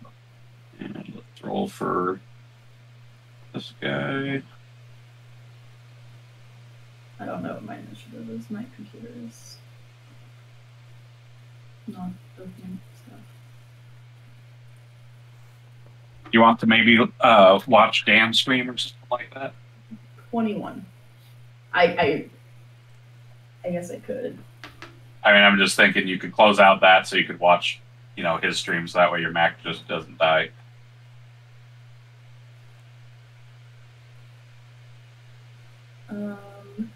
You Are said you I gonna got send David. are you gonna send the powder strip? And I wasn't sick, and then later distracted. Okay, fair. I mean, right now you don't really need to see the string because they're 300 feet out. There's not really. They're a bit far out. Yeah, and we've got I think it's a 20-foot dome of safety. 10 foot. 10 foot. Pretty good. 20 feet across. 10-foot radius. Yeah. So we have cover that we can duck back into after attacking. Is there a map I should be summoned to, David? Is there a map that should what? I should be You summoned need to invite him to the map. In Oh, tabletop. right. Tables. I forgot to summon you to this board. I have to remember that I have to do that each time. That's. There you go. All right.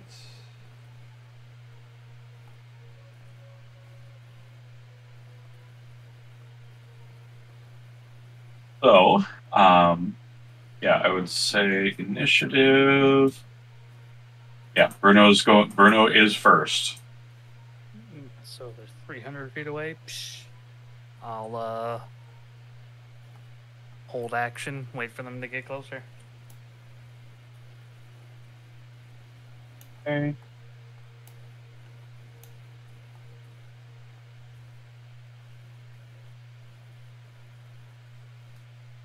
Action. Rosie, what you doing with your turn?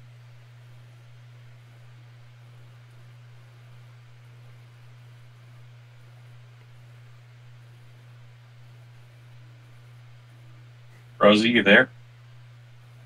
I rolled it was a 21. Yeah. Oh. It's your turn. I don't think I can do anything because it's so far away. Okay. I mean, yeah, if you just want to do what Bruno's doing, hold an action for when they get closer, that's fine. Yeah, I'll just do that. Okay.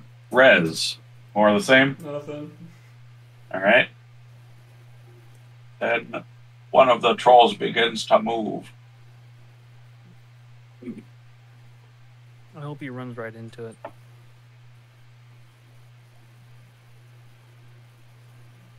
Dash is about Yeah. 60 feet. So realistically, He should be on the other edge of Yeah. the map. pretty much. I didn't expect that you guys would just plant it at 300 feet, but all right. So we'll just keep him where he's at. So he starts to get closer. So Maurice, yep, he's just holding his ground right now. He's got his sword at the ready. Dan, I'm keeping the dome up, so I'm not doing shit. all right. I feel like we could probably skip ahead till when they're like 100 feet out. Yep. So I would say this point. So.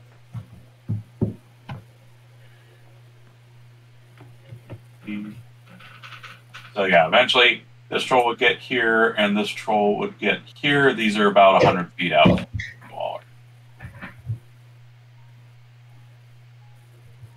Are these squares 10 spaces or 10 feet then? Correct. They are 10 feet. Yep. Okay. And then yeah, top of the order that will be Bruno. 100 They're 100 feet out. Yep. I'm gonna stay in the goddamn dome. Fuck that. All right. These dudes are like the size. I'm the size of one of their feet. Fuck them. Good point. Hold. Okay. Wait, is our plan to be killing them right now, or Probably. okay? I mean, it's that, or they're going to be hunting us all night. Okay, I was just curious. Since we have the dome and stuff, I got confused. I think we're luring them. And Rosie, are you wanting to do anything? And I Just shoot wait. at him. Oh yeah, Yeah. you have a gun. I have a gun. And I have extra attack now, too. Yay. And since they're so far away, do I have disadvantage right now on the attack? Yes. Okay. Unless you have something that counteracts that. Does sharpshooter counteract that? Sharpshooter does actually, yeah, because you don't take Yeah. disadvantage from distance, regardless of whether you actually use the plus 10, minus 5 thing. Yeah, it just gives you. You don't get disadvantage out to the weapon's normal or maximum range. Yeah, so you can shoot 100 and whatever feet that thing lets you shoot. Like you're good at shooting. It's like you're some kind of sharpshooter. Crazy.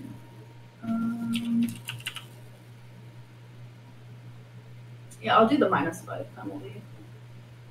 All right. Okay, so that is was a 14. So that'd be 18 in total. For the That first will hit. 2d8 plus 6. Sharpshooter all in. 8. Right, so that's 19 damage in the first one. Okay. I'll do sharpshooter again. Ooh. It was a 19. Nice. That'll hit. All right. Well, it's 19 plus stuff. Oh, now it doesn't. 7, 20 for the second. 20 damage. Yeah. God dang. All right. Are you doing this all on one troll or one creature or both? I'm gonna do one. Just one? Okay. Yeah. Focus fire. Yeah, they're trolls. Yeah, he sloops. Sounds I like mean- a troll. Looks like a troll. Probably is a troll. I think out of character, we all know what it is. Yeah. And then Bean's just chilling next to me. All right. Okay, and then Rez, it's your turn. That's what I can do from this distance. All right. So it comes back We all to know that's a lie. the first troll's turn, and let's see, it is going to move another 8. 40, 50, 60. Going to dash over there as quick as it can, and you also see as some of the bullet holes start to lessen, the wounds start to heal up and look less severe over time Okay. as it walks towards you. In 6 seconds? Yes. Yep. Welcome to Trolls. Troll 2. You forget that I'm a troll. Exactly. Kill And- it with fire. That's your job. I'm staying in the dome. Otherwise, you guys are getting squished. And at this, Maurice, it's his turn, and he is going to run out. 25. Oh, Maurice, you fool. And then we all just stay in the dome and watch. Got another soul for you, Dagrim. Hmm. All right. Let's see. So you're going to see as this frail old man seems to just kind of rush off in front of you all, and as he does, you watch as his body starts to grow partially in size, and muscles just kind of pop out of nowhere. His shirt just suddenly snaps, and he looks way more buff than he used to, and he just starts kind of panting heavily, and he just runs over and slashes into this troll with 2 real strong attacks. And this troll just kind of buckles down on one knee from this attack as it falls prone. Okay. Well done. So this thing is now prone. Down. It says, hit it now while it's down. And that brings us to Dan. David, given that you're the dungeon master. What is your ruling on leaning out of Leoman's tiny hut and whether it dispels or not? Is that possible, or do I need to stay in the hut completely to maintain it? I think you could lean out of it, but you're not going to be able to cast spells out of it still. Well, I'm staying in the hut. Good luck, guys. Because I know what you were trying to pull the minute you said that. That's why I'm asking. I think keeping my party safe is better than whatever meager damage Dan. You're keeping yourself safe. You know that, right? We can't do anything through it either. You guys can literally step out, make your attack, and step back in, and they can't hurt you. They get an opportunity attack. On you, Not poor when you're right pitiful next to it. souls. Also, it's a troll, so it's fucking probably got reach. Yeah. So you're not technically out of its reach. Fair. I think. Well, you'll have to go fight it and find out. Well, an opportunity attack is better than whatever multi-attack they've got. Okay, so if you're just staying in the bubble, then it goes to I am AAA. maintaining cover to keep the party safe. All right, AAA.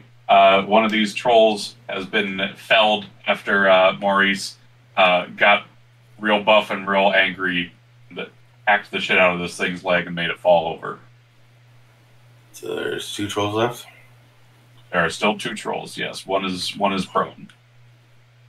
Ooh, prone. That means their advantage attack, right?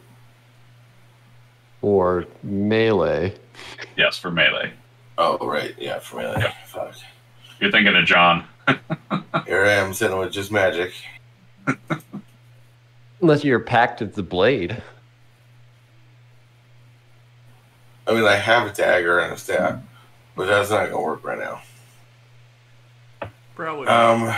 There's I another guess one, but I'll attack the other one that's still standing. Then I'm just gonna Eldritch Blast him. Okay.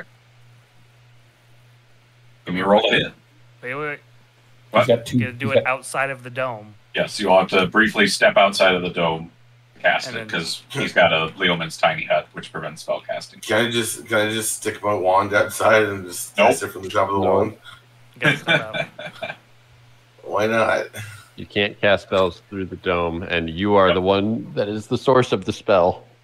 Okay, I'll step out and cast There's no it. cheese in the dome. Ain't no cheese allowed in this dome. No more than usual. And don't forget that you get 2 beams because we're level 5. Oh shit, that's right. Okay, so I get 2 beams of that, and they attack at +8 to hit, so 17 to hit. That'll hit. And since it's agonizing blast, I get my charisma modifier added to it. So 2d10. Wait, do each get the +5? Yep. Okay.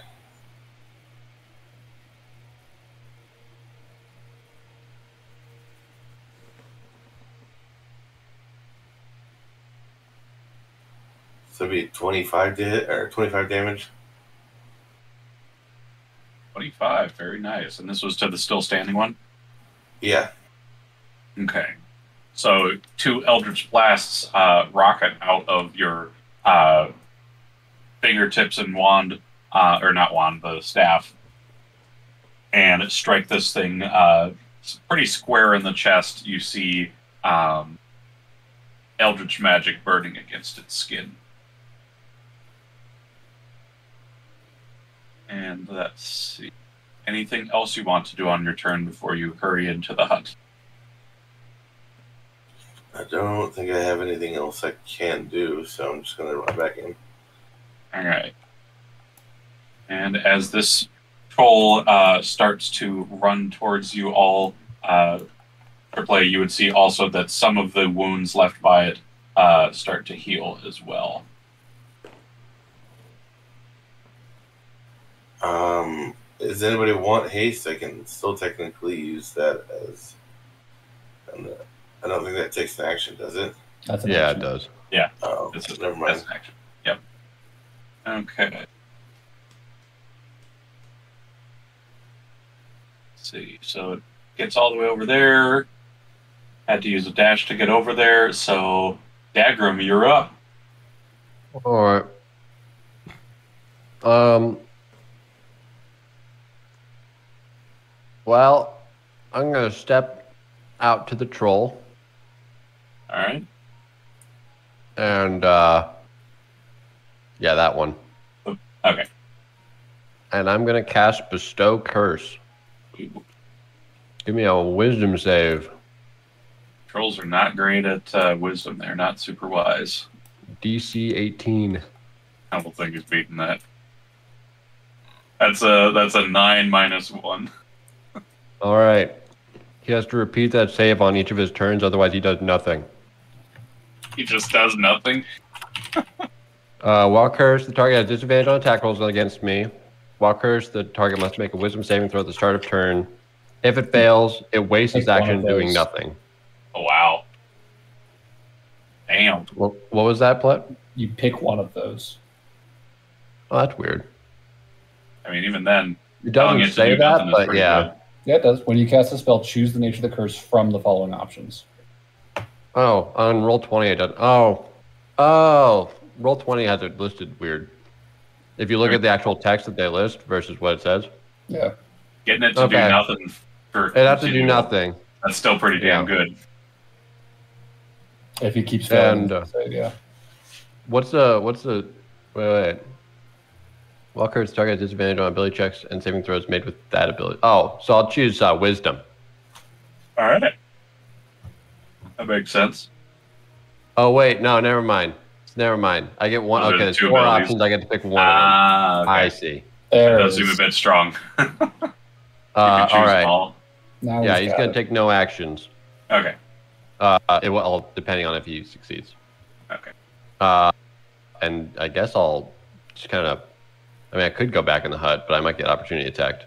Well, if you So- stay out of the hut, he's going to hit you 3 times. So He That's isn't your call. because he's probably not going to get his action. maybe. You take the risk of an opportunity attack or getting bonked 3 times. It's your call. I'll go back in the hut. All right. That's an opportunity attack. Are the trolls right on top of us now? Yeah. One is falling or has fallen, and he can't get up, and the other one has been cursed. But yes, they are pretty much right on us now. Just step outside the other side of the hut and shoot it. Does a 24 hit you? Yes. All right. He doesn't get multi-attack. He still gets 1 attack, though. So that's going to be... He rakes you with a claw. It's going to be 10 damage. Ow. Let me see if I fail my Constitution save. This might suck. Nope, 13. I still maintain it. All right. And you quickly hurry back into the hut with a fresh wound on you. Then that brings us back to the top of the order. It's Bruno's turn. So I'm gonna go towards the guy that's fallen. Mhm. I'm gonna shank him with the side blade, Okay. and so I get an advantage and obviously snake. Yep. Okay.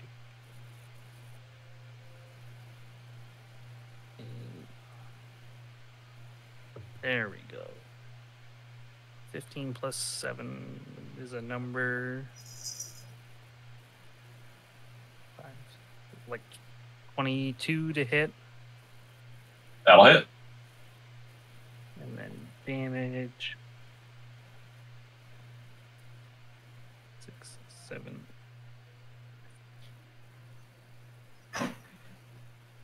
$16 damage. 16. Okay. Very nice. And then I'm going to drop the immovable rod on him.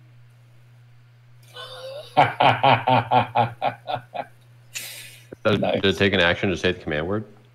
With the button. It does take an action. So I can use like my bonus action, right?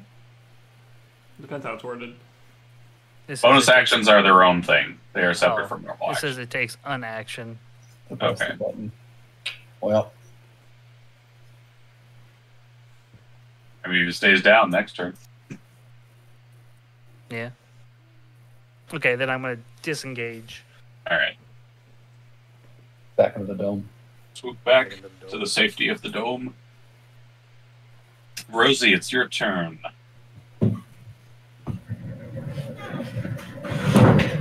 One's on the ground in front of us, and one's standing right next to us. And we're in a dome. So I'd say shoot the standing one. You don't have disadvantage. I have sharpshooter. Right, but that's for long distance. If they're prone and you make a ranged attack against them, and unless you're right next to them, you will have disadvantage. When they're prone.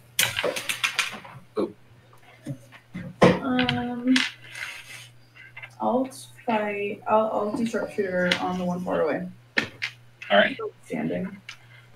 I'll do the -5. Okay. So that is a 8. That was a what? It is 19 to hit. That'll hit. 14 damage. 15. Good damage. Good damage. And I'll just shoot the other one. That one. Alright, so that is a 15 to hit. You're shooting the one on the ground or the one standing? The one standing. Does a 15 hit? 15 meets it, so yes. Yay! That one. That is 19 damage. 19 damage. Okay. Another solid hit. If I move to the hut, will I take an opportunity attack? You can step out of the side of the hut that Yeah. I think we're not next to. Yeah. And still shoot it. You would be able to, yes. Okay. Without incurring opportunity attacks since you're from range. Okay. I will crawl into the hut. All right. Hop back into the hut. Anything else on your turn? Bean comes into the hut with me. All right. You're not sending Bean out into that? No. All right. So then, Rez, it's your turn. Can I get up to the guy who's on the ground in 20 feet? 5, 10, 15, 20, yes. Okay. Exactly 20.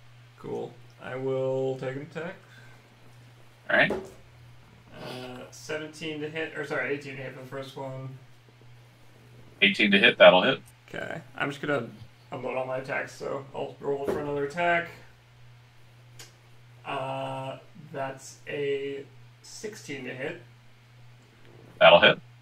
And then, let's do some damage then. Jesus. Okay. 5, 6, 7 damage on the first hit. 4. 5 damage on the second hit. I'm going to spend a key point on the second hit to also do Stunning Strike. Okay. He needs to make a DC 17 Constitution saving throw. Con is the one thing these things are Yeah, I good figured at. they might be good at con, but we'll see.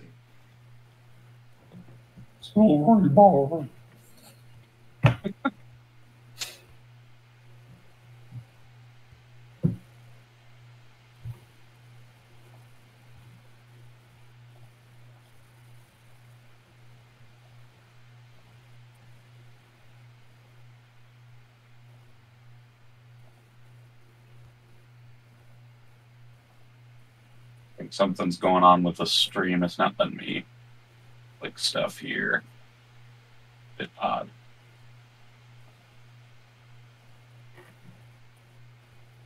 Not click to roll the dice, so I'll just roll it manually. Fuck it. I got all these dice for a reason. Presumably. Might as well use them.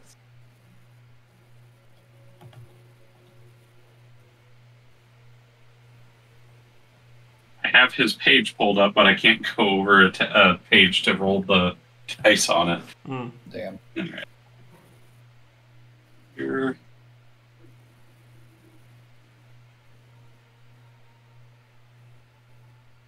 That is a 17. Meets a pizza. All right. Let's see.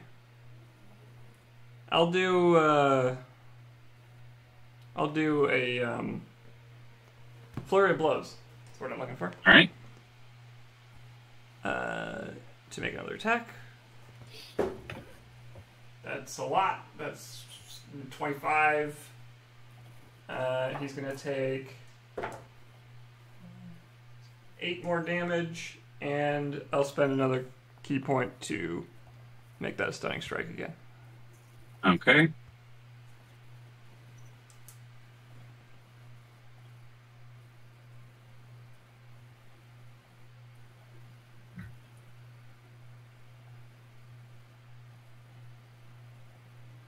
That is a 24. Okay. I will retreat back to the dome. These things have a very good con. Doesn't just Flurry gonna give you say. 2 attacks? I was trying to figure that out, but I didn't want to take extra time. Yes, it should. You spend Yeah. one key point to make 2 unarmed strikes as a bonus action. Oh, okay. Well, Yeah. Otherwise, you can use martial arts to just get an additional 1. Yeah. well, good call, but I rolled a 5, so that's gonna miss. All Yep. right.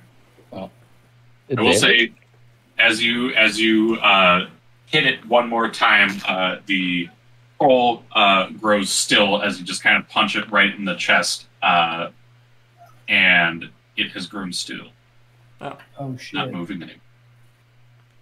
Wow. And then as you retreat into the dome, suddenly you see the wound on the leg heal, and the troll's eyes just kind of snap alert again as it starts to stand up. He's still alive. But I punched it. You I did. punched him good. Alright. Stands up. Turns to Maurice. Butters.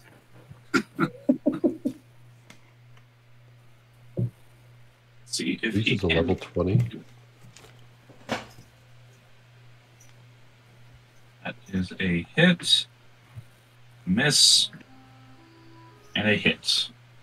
Right, 2 hits.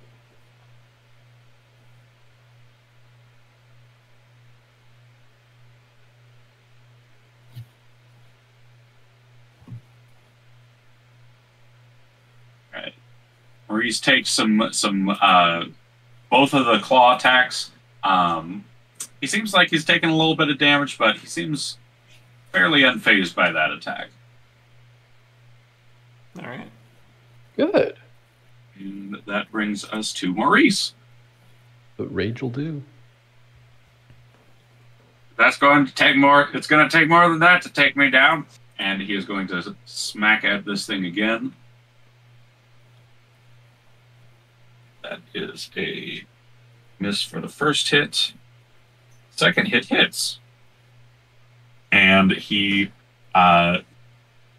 just kind of goes for the same leg and just slams this thing down, and it falls down once again, still.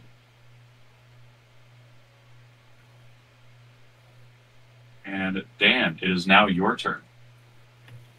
All right. I'm going to step over towards the edge of the dome next to the troll that is still standing. Mhm. And I'm going to stick my hands through the dome and start waving them around. Be like, over here, big guy. Yep, nope, I'm over here. doing like a whack-a-mole thing for him, and I'm gonna use the help action to help the next person to attack this troll gain advantage on it. Okay. So you're just being a distracting target for it. Yeah. Okay. All right. AAA, you are up. I'm hoping. If you are attacking the standing troll, you have advantage. If you're attacking that one. Sorry, I had to yawn. AAA? Oh, I'm sorry. I missed you saying my name. That's all right.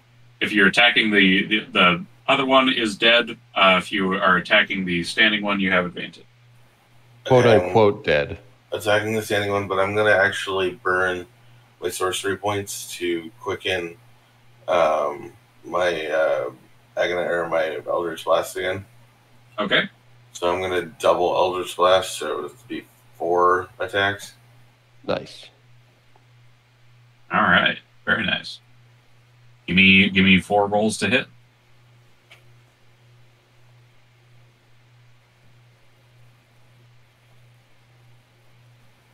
First one's a 16. That'll hit. Second one is a 18. That'll hit. Second one is a 27. That hits. Last one is a 24. Those all hit. Sweet. Give me some damage. It's at the minimum of 20 damage. Pretty good, pretty good. Plus 40, 10.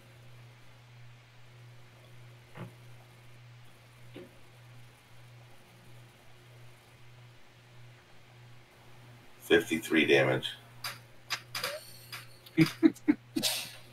So you watch as AAA steps out of the barrier and with quickened hands and tongue incants his Eldritch Blast as 4 dark green bolts launch out and strike this thing in the chest 4 times, and this thing falls over dead. As far as we know, Are we out of initiative? that's a good question. Are we, David? So, technically, right after AAA is the troll that he just shot. So, as no sooner than it falls, does its eyes shoot up again, and it starts standing itself back up. But it must make a wisdom saving throw. Sure. To see whether it can do anything or not. We won't stop the regeneration, but we'll see if it can do anything.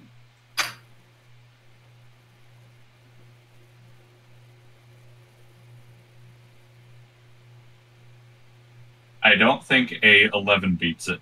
Nope. Takes no All right. action. So it stands up and just looks kind of very confused, like, why couldn't I not bonk? Who's to bonk? It could still move. Could still move. Yeah, that makes sense. So, yeah, he's going to stand back up, and yeah, he's going for the bubble, but he mimes like he's wanting to, slash at it, but for some reason, his hands just kind of stop like midair, like they just won't.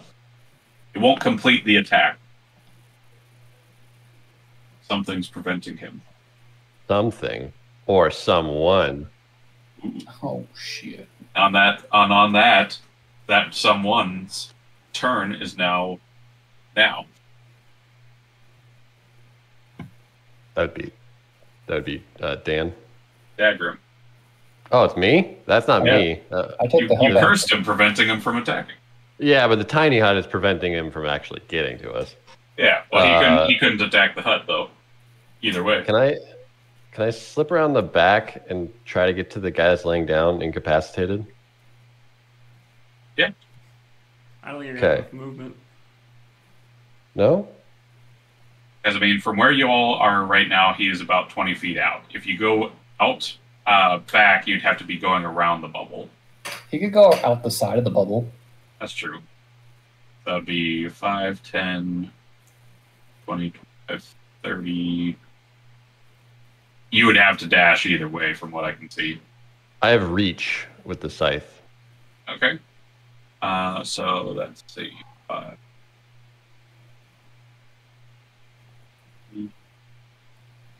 Yeah, with reach you could get there. Hell yeah. I would like to do that. All right. So you head out of the bubble. And you get within striking distance of your weapon. And is attack against incapacitated target crit? Right? I Is believe that how it so. works? He's just prone. Okay. Or is he unconscious? No, he's unconscious. Oh. Yeah, he's unconscious, so I'm pretty sure it's a crit. All right, I will slice him with my... If you're within 5 feet. Oh, Really? Yes. but seriously, even if you have a ranged weapon, or The a, attack that hits the creature is a critical hit if the attacker is within 5 feet of the creature. It's that's- advantaged at least. yeah, It is advantaged. So that would be a 20 to hit. 20 to hit, will hit. Okay. He cannot regain hit points until the start of my next turn. Oh shit! The regeneration's been stopped. Nice. With my scythe of certain death. Is he dead? Is he dead? Not yet. And I can't make it back to the bubble, so that's fine. Correct. So that brings us to the top of the order. Bruno, it's your turn. You got one troll who wants to attack the bubble but can't. And then another one is currently battling between life and death. I'm gonna assume battle of life and death is on the ground. Correct. Yes. He does not look good. As in, like, he is dead, and he may come back. And by may, I mean more than likely not. Also, quick rules question. If a character goes down incapacitated, does my bestow curse fall off? Or is it says until dispelled or until I lose concentration? Like, I mean, technically, I don't see why it wouldn't still be there. okay. Like, until the creature is dead, I don't see why. All right. So then, is anyone near the guy trying to attack the dome? Yes, you all are. Okay, but I mean, like, advantage. Yes. I'm trying to get my sneak. Everyone is in this bubble right now, so you would have advantage. Okay. Because it's literally right out, like, you poke your head outside of the bubble, there's the troll. Okay. I am... What's the most I can do?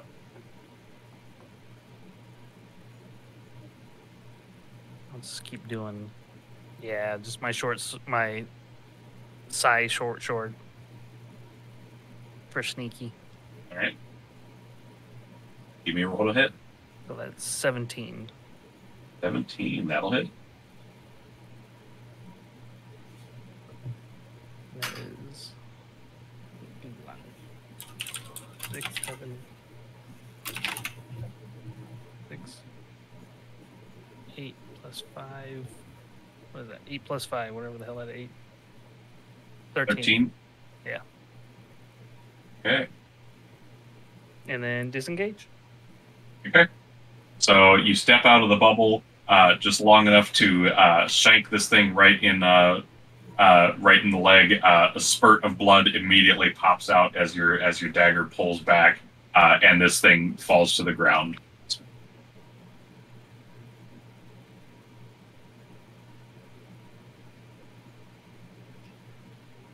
And then let's see, Rosie, it's your turn. I'm just gonna crawl out of the hut and attack them. All right. They are both down for what it's worth. Okay, I'll attack one and then I'll attack the other. Do you have any fire? fire? Yeah. It's firebolt. Oh, I do actually have firebolt. Dagrim says out loud.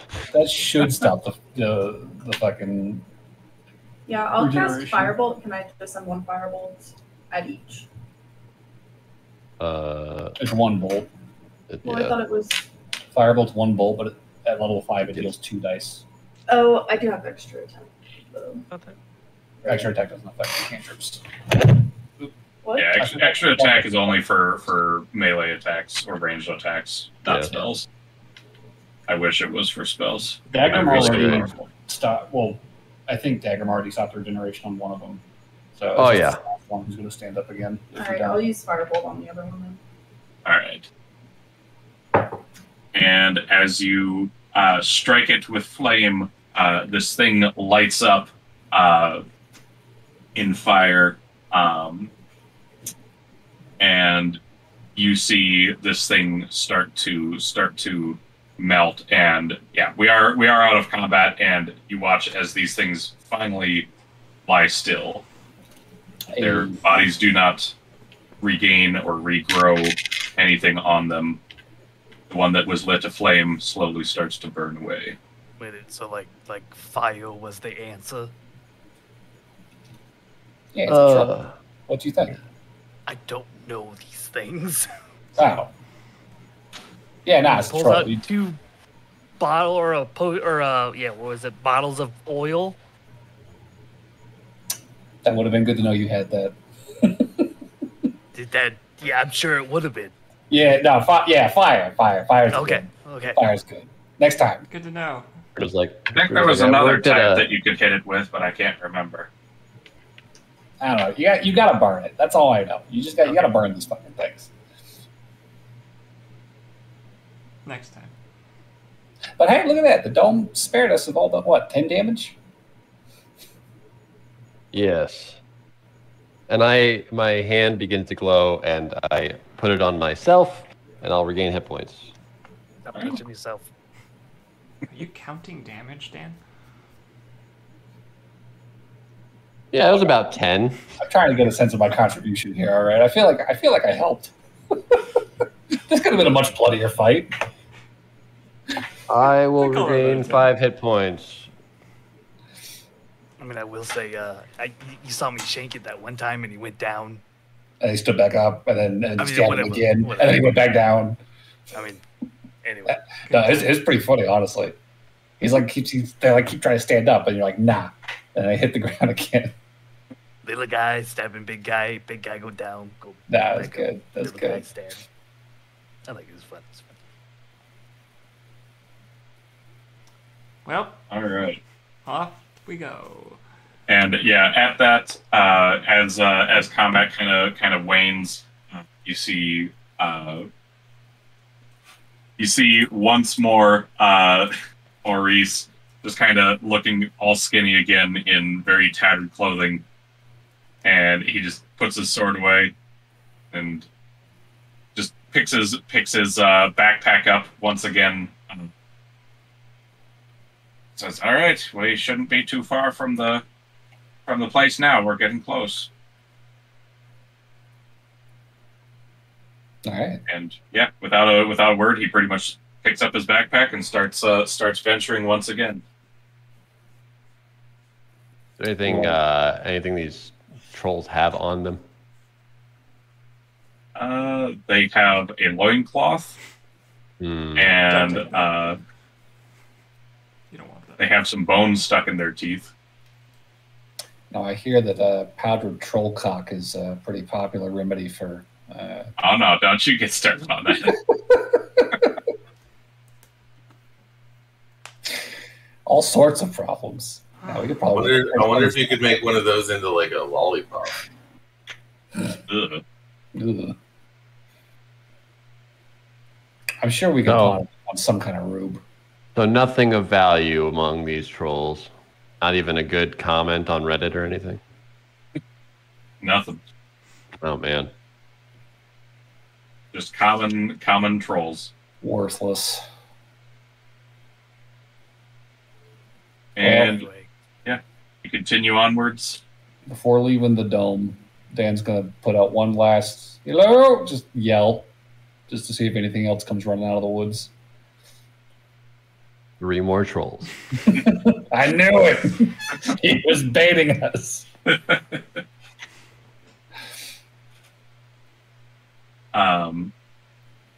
Yeah, nothing comes out. Okay, we'll leave the dome. Okay. Heading out the dome, it poofs, and then 50 trolls descend. I knew it. I cast invisibility and leave. This is bullshit. I cast Fairy Fire on Dan. Oh, you motherfucker! I cast counterspell. I'm visible again. Task failed successfully. Quite literally. All right, so anyways, you start heading out once again, and Trek is much more quiet once again now that the trolls have been vanquished.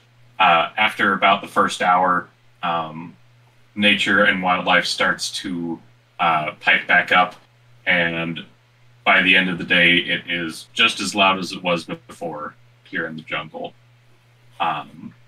Set up camp. And who's taking watch? I'm going to set up my own hut. All right. Okay.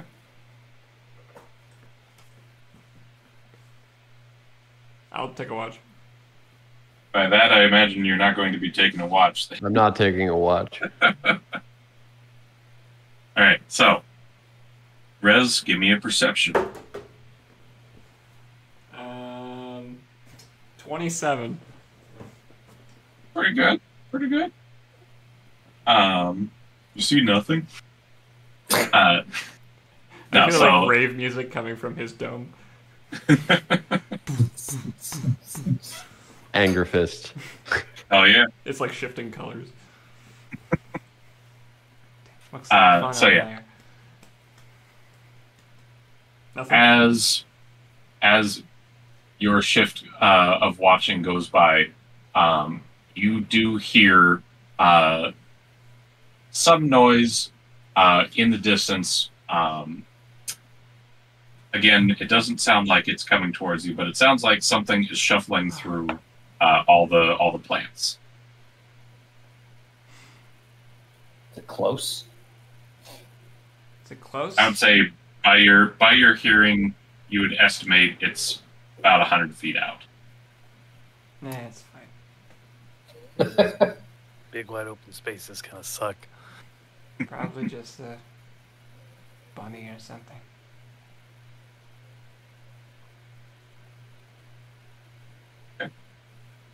The shuffling of plants and snapping of twigs eventually pass, as does your watch. Alright.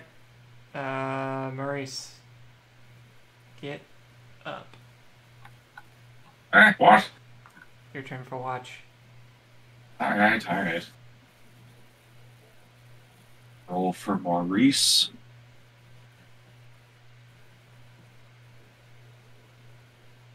Got a pretty good one. Yeah. Over his watch. It eventually passes by, and let's see, who will he wake up? Bruno, you get woken up. Fuck off. Oh, come on, it's watch. Hey, you got like 3 of the guys here that like fucking need 2 hours. I literally never close my eyes, so I can take a watch if you want me to. Yeah, like as he's shaking Bruno awake, he just looks over after Bruno mentions that and just sees Dan just staring. What's up? Fuck. Do not blink. I don't have eyelids. Ugh. Well, time for watch. Okay, I got a 9. And as he's climbing back into bed, I heard something shuffling through the plants a while ago, but didn't sound close.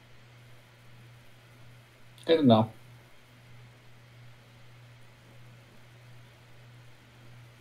Right? And yeah, a 9, you said, Dan?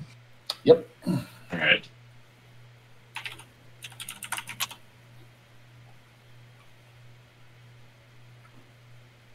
So, as you are taking watch, Uh-oh. about 30 minutes in, I just want to clarify real quick. When you said you put up your own hut, you mean the thing that we just used for the fight? Yeah. Like you. Same spell. Okay. Yeah. Clarity. So we have our hut with 20-foot trenches around it, and he's got his on the other side. Yeah. Woods. are you in the hut for watch, or are you out of the hut? I'm in the hut. I have to be in the hut. Oh, that's right. That's probably why I rolled a 9. Yeah. I would say you see something very briefly. Oh. This Mid-identify another one of Maurice's weapons. Yeah, like as you're identifying, you hear something and you just kind of look real quick and you see a blur of movement as something very quickly runs through your campsite. And as it ran, you would feel this, and Rez, you would probably wake up with your passive perception of this. What just ran through was heavy, and it shook the ground as it ran by. The fuck was that? Okay. I don't know. You look over, Dan's like reaching over Maurice, like looking over his shoulder or whatever it was. He's got a hand on one of his weapons. A pearl in his hand. Do I see any remnant of what like I'd see where it darted into the tree line or footprints or anything? So, looking out, you can see a footprint. And as you kind of look closer, give me... no, on your passive perception you'd see this.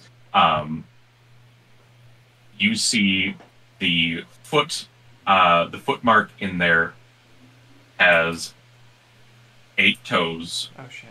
a talon at the back, and this footprint seems to be smoking as the dirt around it just kind of seems to be smoking all around this footprint. So fast. We've got Sonic on. More like I was going to say, as it hits your nose, this smells like the ground is burning. It's got that very acrid smell. Brimstone? Acidic smell. Yes. Like it is Acidic or the dirt is being melted, I guess is the best term. Lava for burning, acid. not acid burning. Right? I would say it's more like acid burning. Oh, okay. Okay. And this footprint, as you see it, it's actually starting to vanish before your eyes as this whatever was on it seems to be eating away at the very footprint until just kind of this muddy dirt appears. There's only the one footprint? So looking further out, you can see the next footprint is about 20 feet apart from this one. Jesus. I got This thing has a very large gate. Wake it up, Maurice. Huh? What? It's a thing. 8 toes, Something. back claw. It's near the campsite. Good heavens.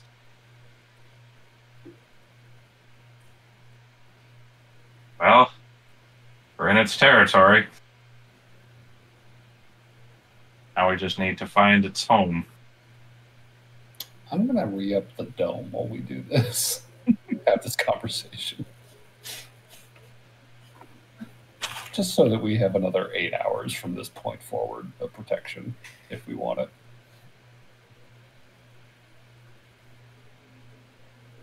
And yeah, he kind of briefly steps out of the hut and picks up some of the dirt where the footprint is, and he just immediately shoots it back onto the ground, just kind of throws it back onto the ground. Yeah!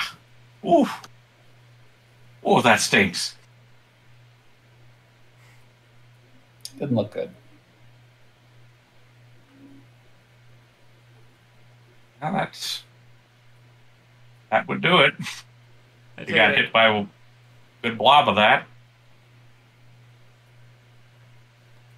I take it I don't hear it in the distance. No. You do not. It is quiet once more, and now that you're awake and you aren't examining the footprint, you notice that the wildlife is silent.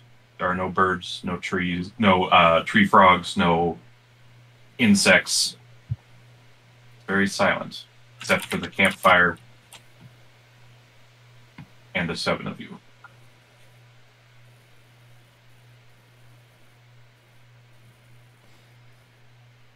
Well, I don't think anything else is happening. I don't hear it.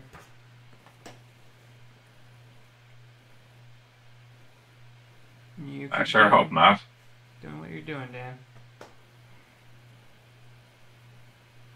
Well, we'll re-up the dome and finish my watch, I guess. And once Maurice is asleep, I will finish identifying whatever I was identifying before I was interrupted.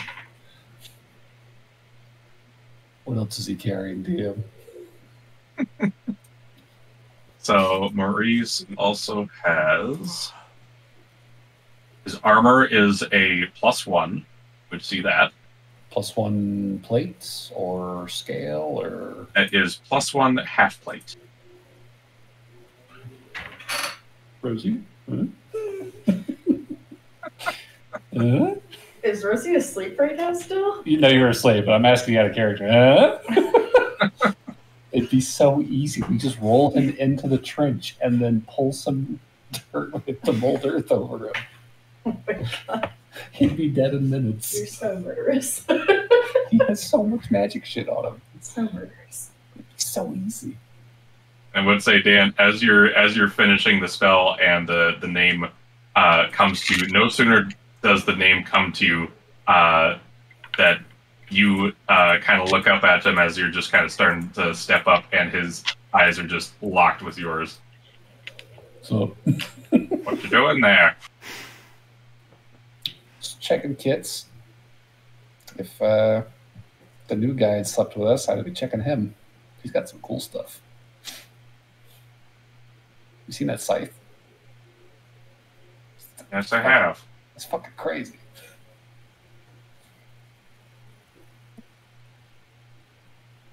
You have a good night, as he's just watching you.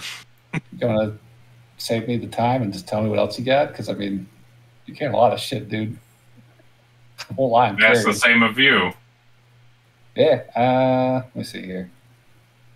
I got... God, would you two shut up? I got a cloak. Rez, if they don't let you, make them shut up, please. I wish. I'll tell you in the morning. Rez just has really sensitive hearing, so she can hear it even then. You hear from the other dome the incantation for the spell silence on myself.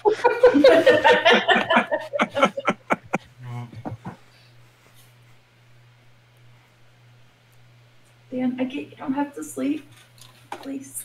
I'm so fucking bored. The ground is so uncomfortable. Why don't you go track down This is that hard creature? enough. I'm awake all night, and there's nothing to do out here. I hate it. There's no video game. I only No have the video books game, I no brought. TV, no newspaper. I only have the books I brought with me. Oh my god, be quiet. Nature sucks. Just do something in your imagination. Okay, so if I was going to kill Maurice, what I would do... That's how Dan makes it through the night. This is how we find out that Danda has aphantasia. He can't imagine. He has to speak out loud. Step 1. Disembowel him. Step 1, push him into 20-foot hole. Step 2, mold earth dirt into hole. Step 3, wait. Step 4, profit.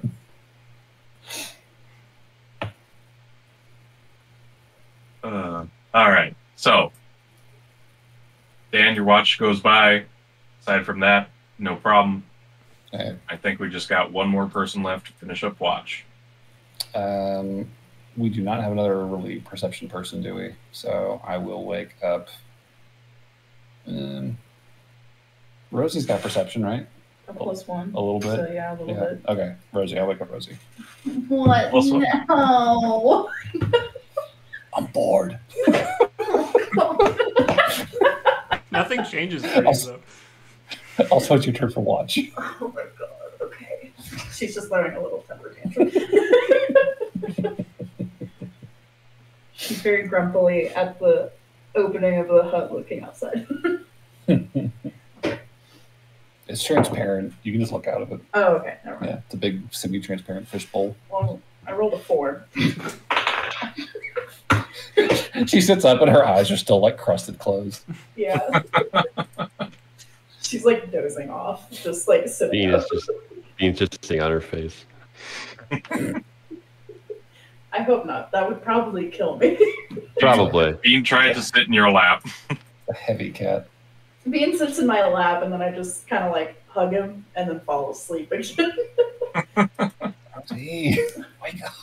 What? Yeah. I'm fucking bored. What do you want to talk about, Dan? I don't know. Just what are you working on these days? Oh my god, just put the body out of the bag. That's like 2 hours. We can finish it up in the morning. Sweet.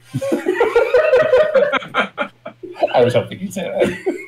Is that what you wanted? Is that what you wanted me to put your new body together? I mean, Oh my god. Rosie, okay. He starts unpacking it. where's Bruno's coffee? I have no idea. Is Bruno in our hut, or are there 2 different huts? The other hut Dagrim is alone in his hut. The other hut just has Dagrim. Okay. Bruno, can I have some coffee? Shut the fuck up. I'm sleeping. Bruno, can I have some coffee, please? Someone say coffee. Please, for the love of God. Yeah, go get a cup. Okay, she'll pull out a cup. And then I'll pour from my cup of bottomless coffee. Yeah, you're good. Oh my god. She'll just chug it. And she'll be like, alright, give me the body. Climb. What the fuck? Wait, what I wake up to? There's more ruckus. They're gonna be. As I'm even taking off louder. my coat. All I heard always asks was for coffee because I know I hear is, give me the body. Yeah, you wake up to Dan excitedly pulling a headless corpse out of his bag of holding and starting to take his clothes off. Hey, why are you taking off your clothes? What the fuck? Well, you gotta get to the innards and detach the whole. Okay. Rosie just like throws her fucking cloak on you. She's like, stop it. I don't want to do this anymore. Anyway, Rez, right as you start to get back to sleep, you were suddenly woken up by clang, clang, clang. She's just hammering away.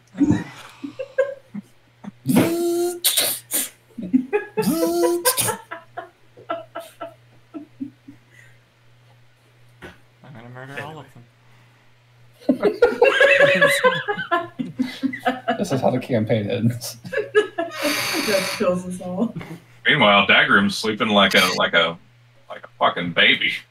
Well, the silence only lasts a minute. Oh, 10 right. 10 minutes. 10 minutes, okay. It's enough to fall back asleep. yeah. Your And then your I- dream definitely consists of heavy machinery for some reason. Yeah. So, like, how much nicer is this body compared to Dan's, like, fucking skeletal shit? So let's see. so I think the answer is yes. Let's say let's go off of a common American metric. If Dan's body is probably like a Denny's, he's probably been upgraded to an IHOP. That's not much better. Not really That much of an seems- upgrade. That seems like he's on the same level. You said there was Gold. you said there was gold on it. I would Yeah. say IHOP is much better than Denny's. All right. No, Not Denny's. really. Maybe that's my Denny's- personal preference. All right, name a good pancake waffle place then. Let's go like original Pancake House in Sioux Falls. It's like decent. Have you been to the Pancake House in Sioux Falls? How about we've gone from, a shitty fucking hole-in-the-wall pizza place to like an Olive Garden? Okay? All right. I feel like the whole wall pizza place is gonna have. Yeah, that's gonna be better. Yeah, pizza's personality. The pizza's There's a better, lot more but it's in personality way in worse them. shape.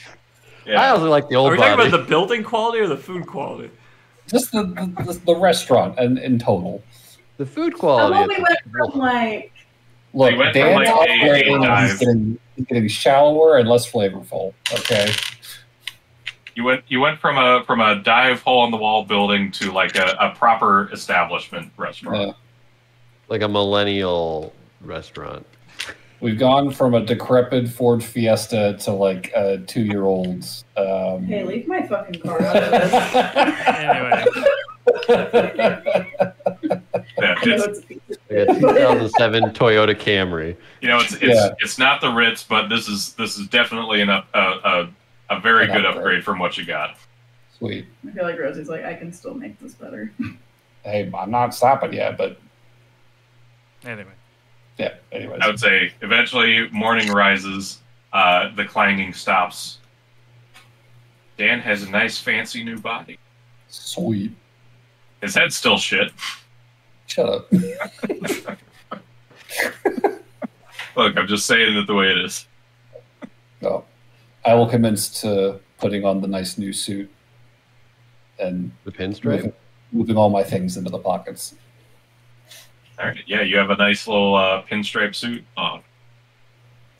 Was this Warforged bigger than Dan? So is this like head super small on this new body? His head's a little bit smaller, and now that you're looking at it, it's a little noticeable if you stare long enough. Okay. We need to get you a bigger hat. But yeah, I'll pull off a top hat now. that's actually a good question. Before we wrap this up, Dan, do you want to be a little taller? Because I do have this thing's height. Yeah, how much taller is it? So let's see. I think you were what? I was 6 5'3". feet. Okay. You are now 6 feet. Oh shit! So God you were damn it. what again? What was your I old was- height?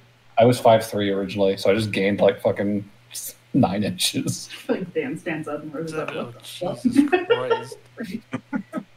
Oh, we have You're two just tall standing there people. like it's a whole new world. It's been so long. You can finally reach the gabagool on the top shelf. Question: is this new body heavier or lighter than my old shitty body? It is heavier. Oh shit! Question: How does Uh, Dan explain gold's this kinda to, heavy. to his mom? I still talk to her with disguised self, so it doesn't Oh right, you can't I change had- your height with that. I had a growth spurt. Taller? change disguised self. I'm a really late bloomer. I just had my last growth spurt. Yeah. That stuff. Doctor said it was a miracle. So let's see. How much did you weigh before? Because this thing is about just on its own. It's about 110 pounds. Oh, it's a lot lighter than my old body. Is it? Yeah, I was 210. Oh wow! And this is Oh gold. man. It's got It's gold inlay. he said. Inlay. It's Oh, not okay. entirely gold. It's just got gold inlay. This is much better materials. That's good. It's not entirely gold because gold's super Yes, valuable. I was confused. Yeah, exactly. It's valuable, So- but it is heavy, so that's why it's inlay. Yeah. So it's one. What did you say? 110. 110. Okay, so I'd be like 120 now. Your body shape is also a bit wider than what it was. Arms are a bit set. longer as well. Sweet.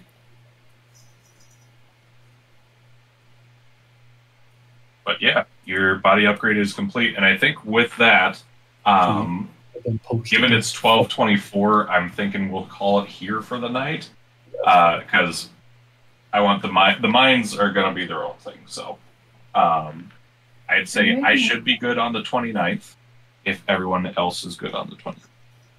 MVP? Yes, MVP. Let's vote.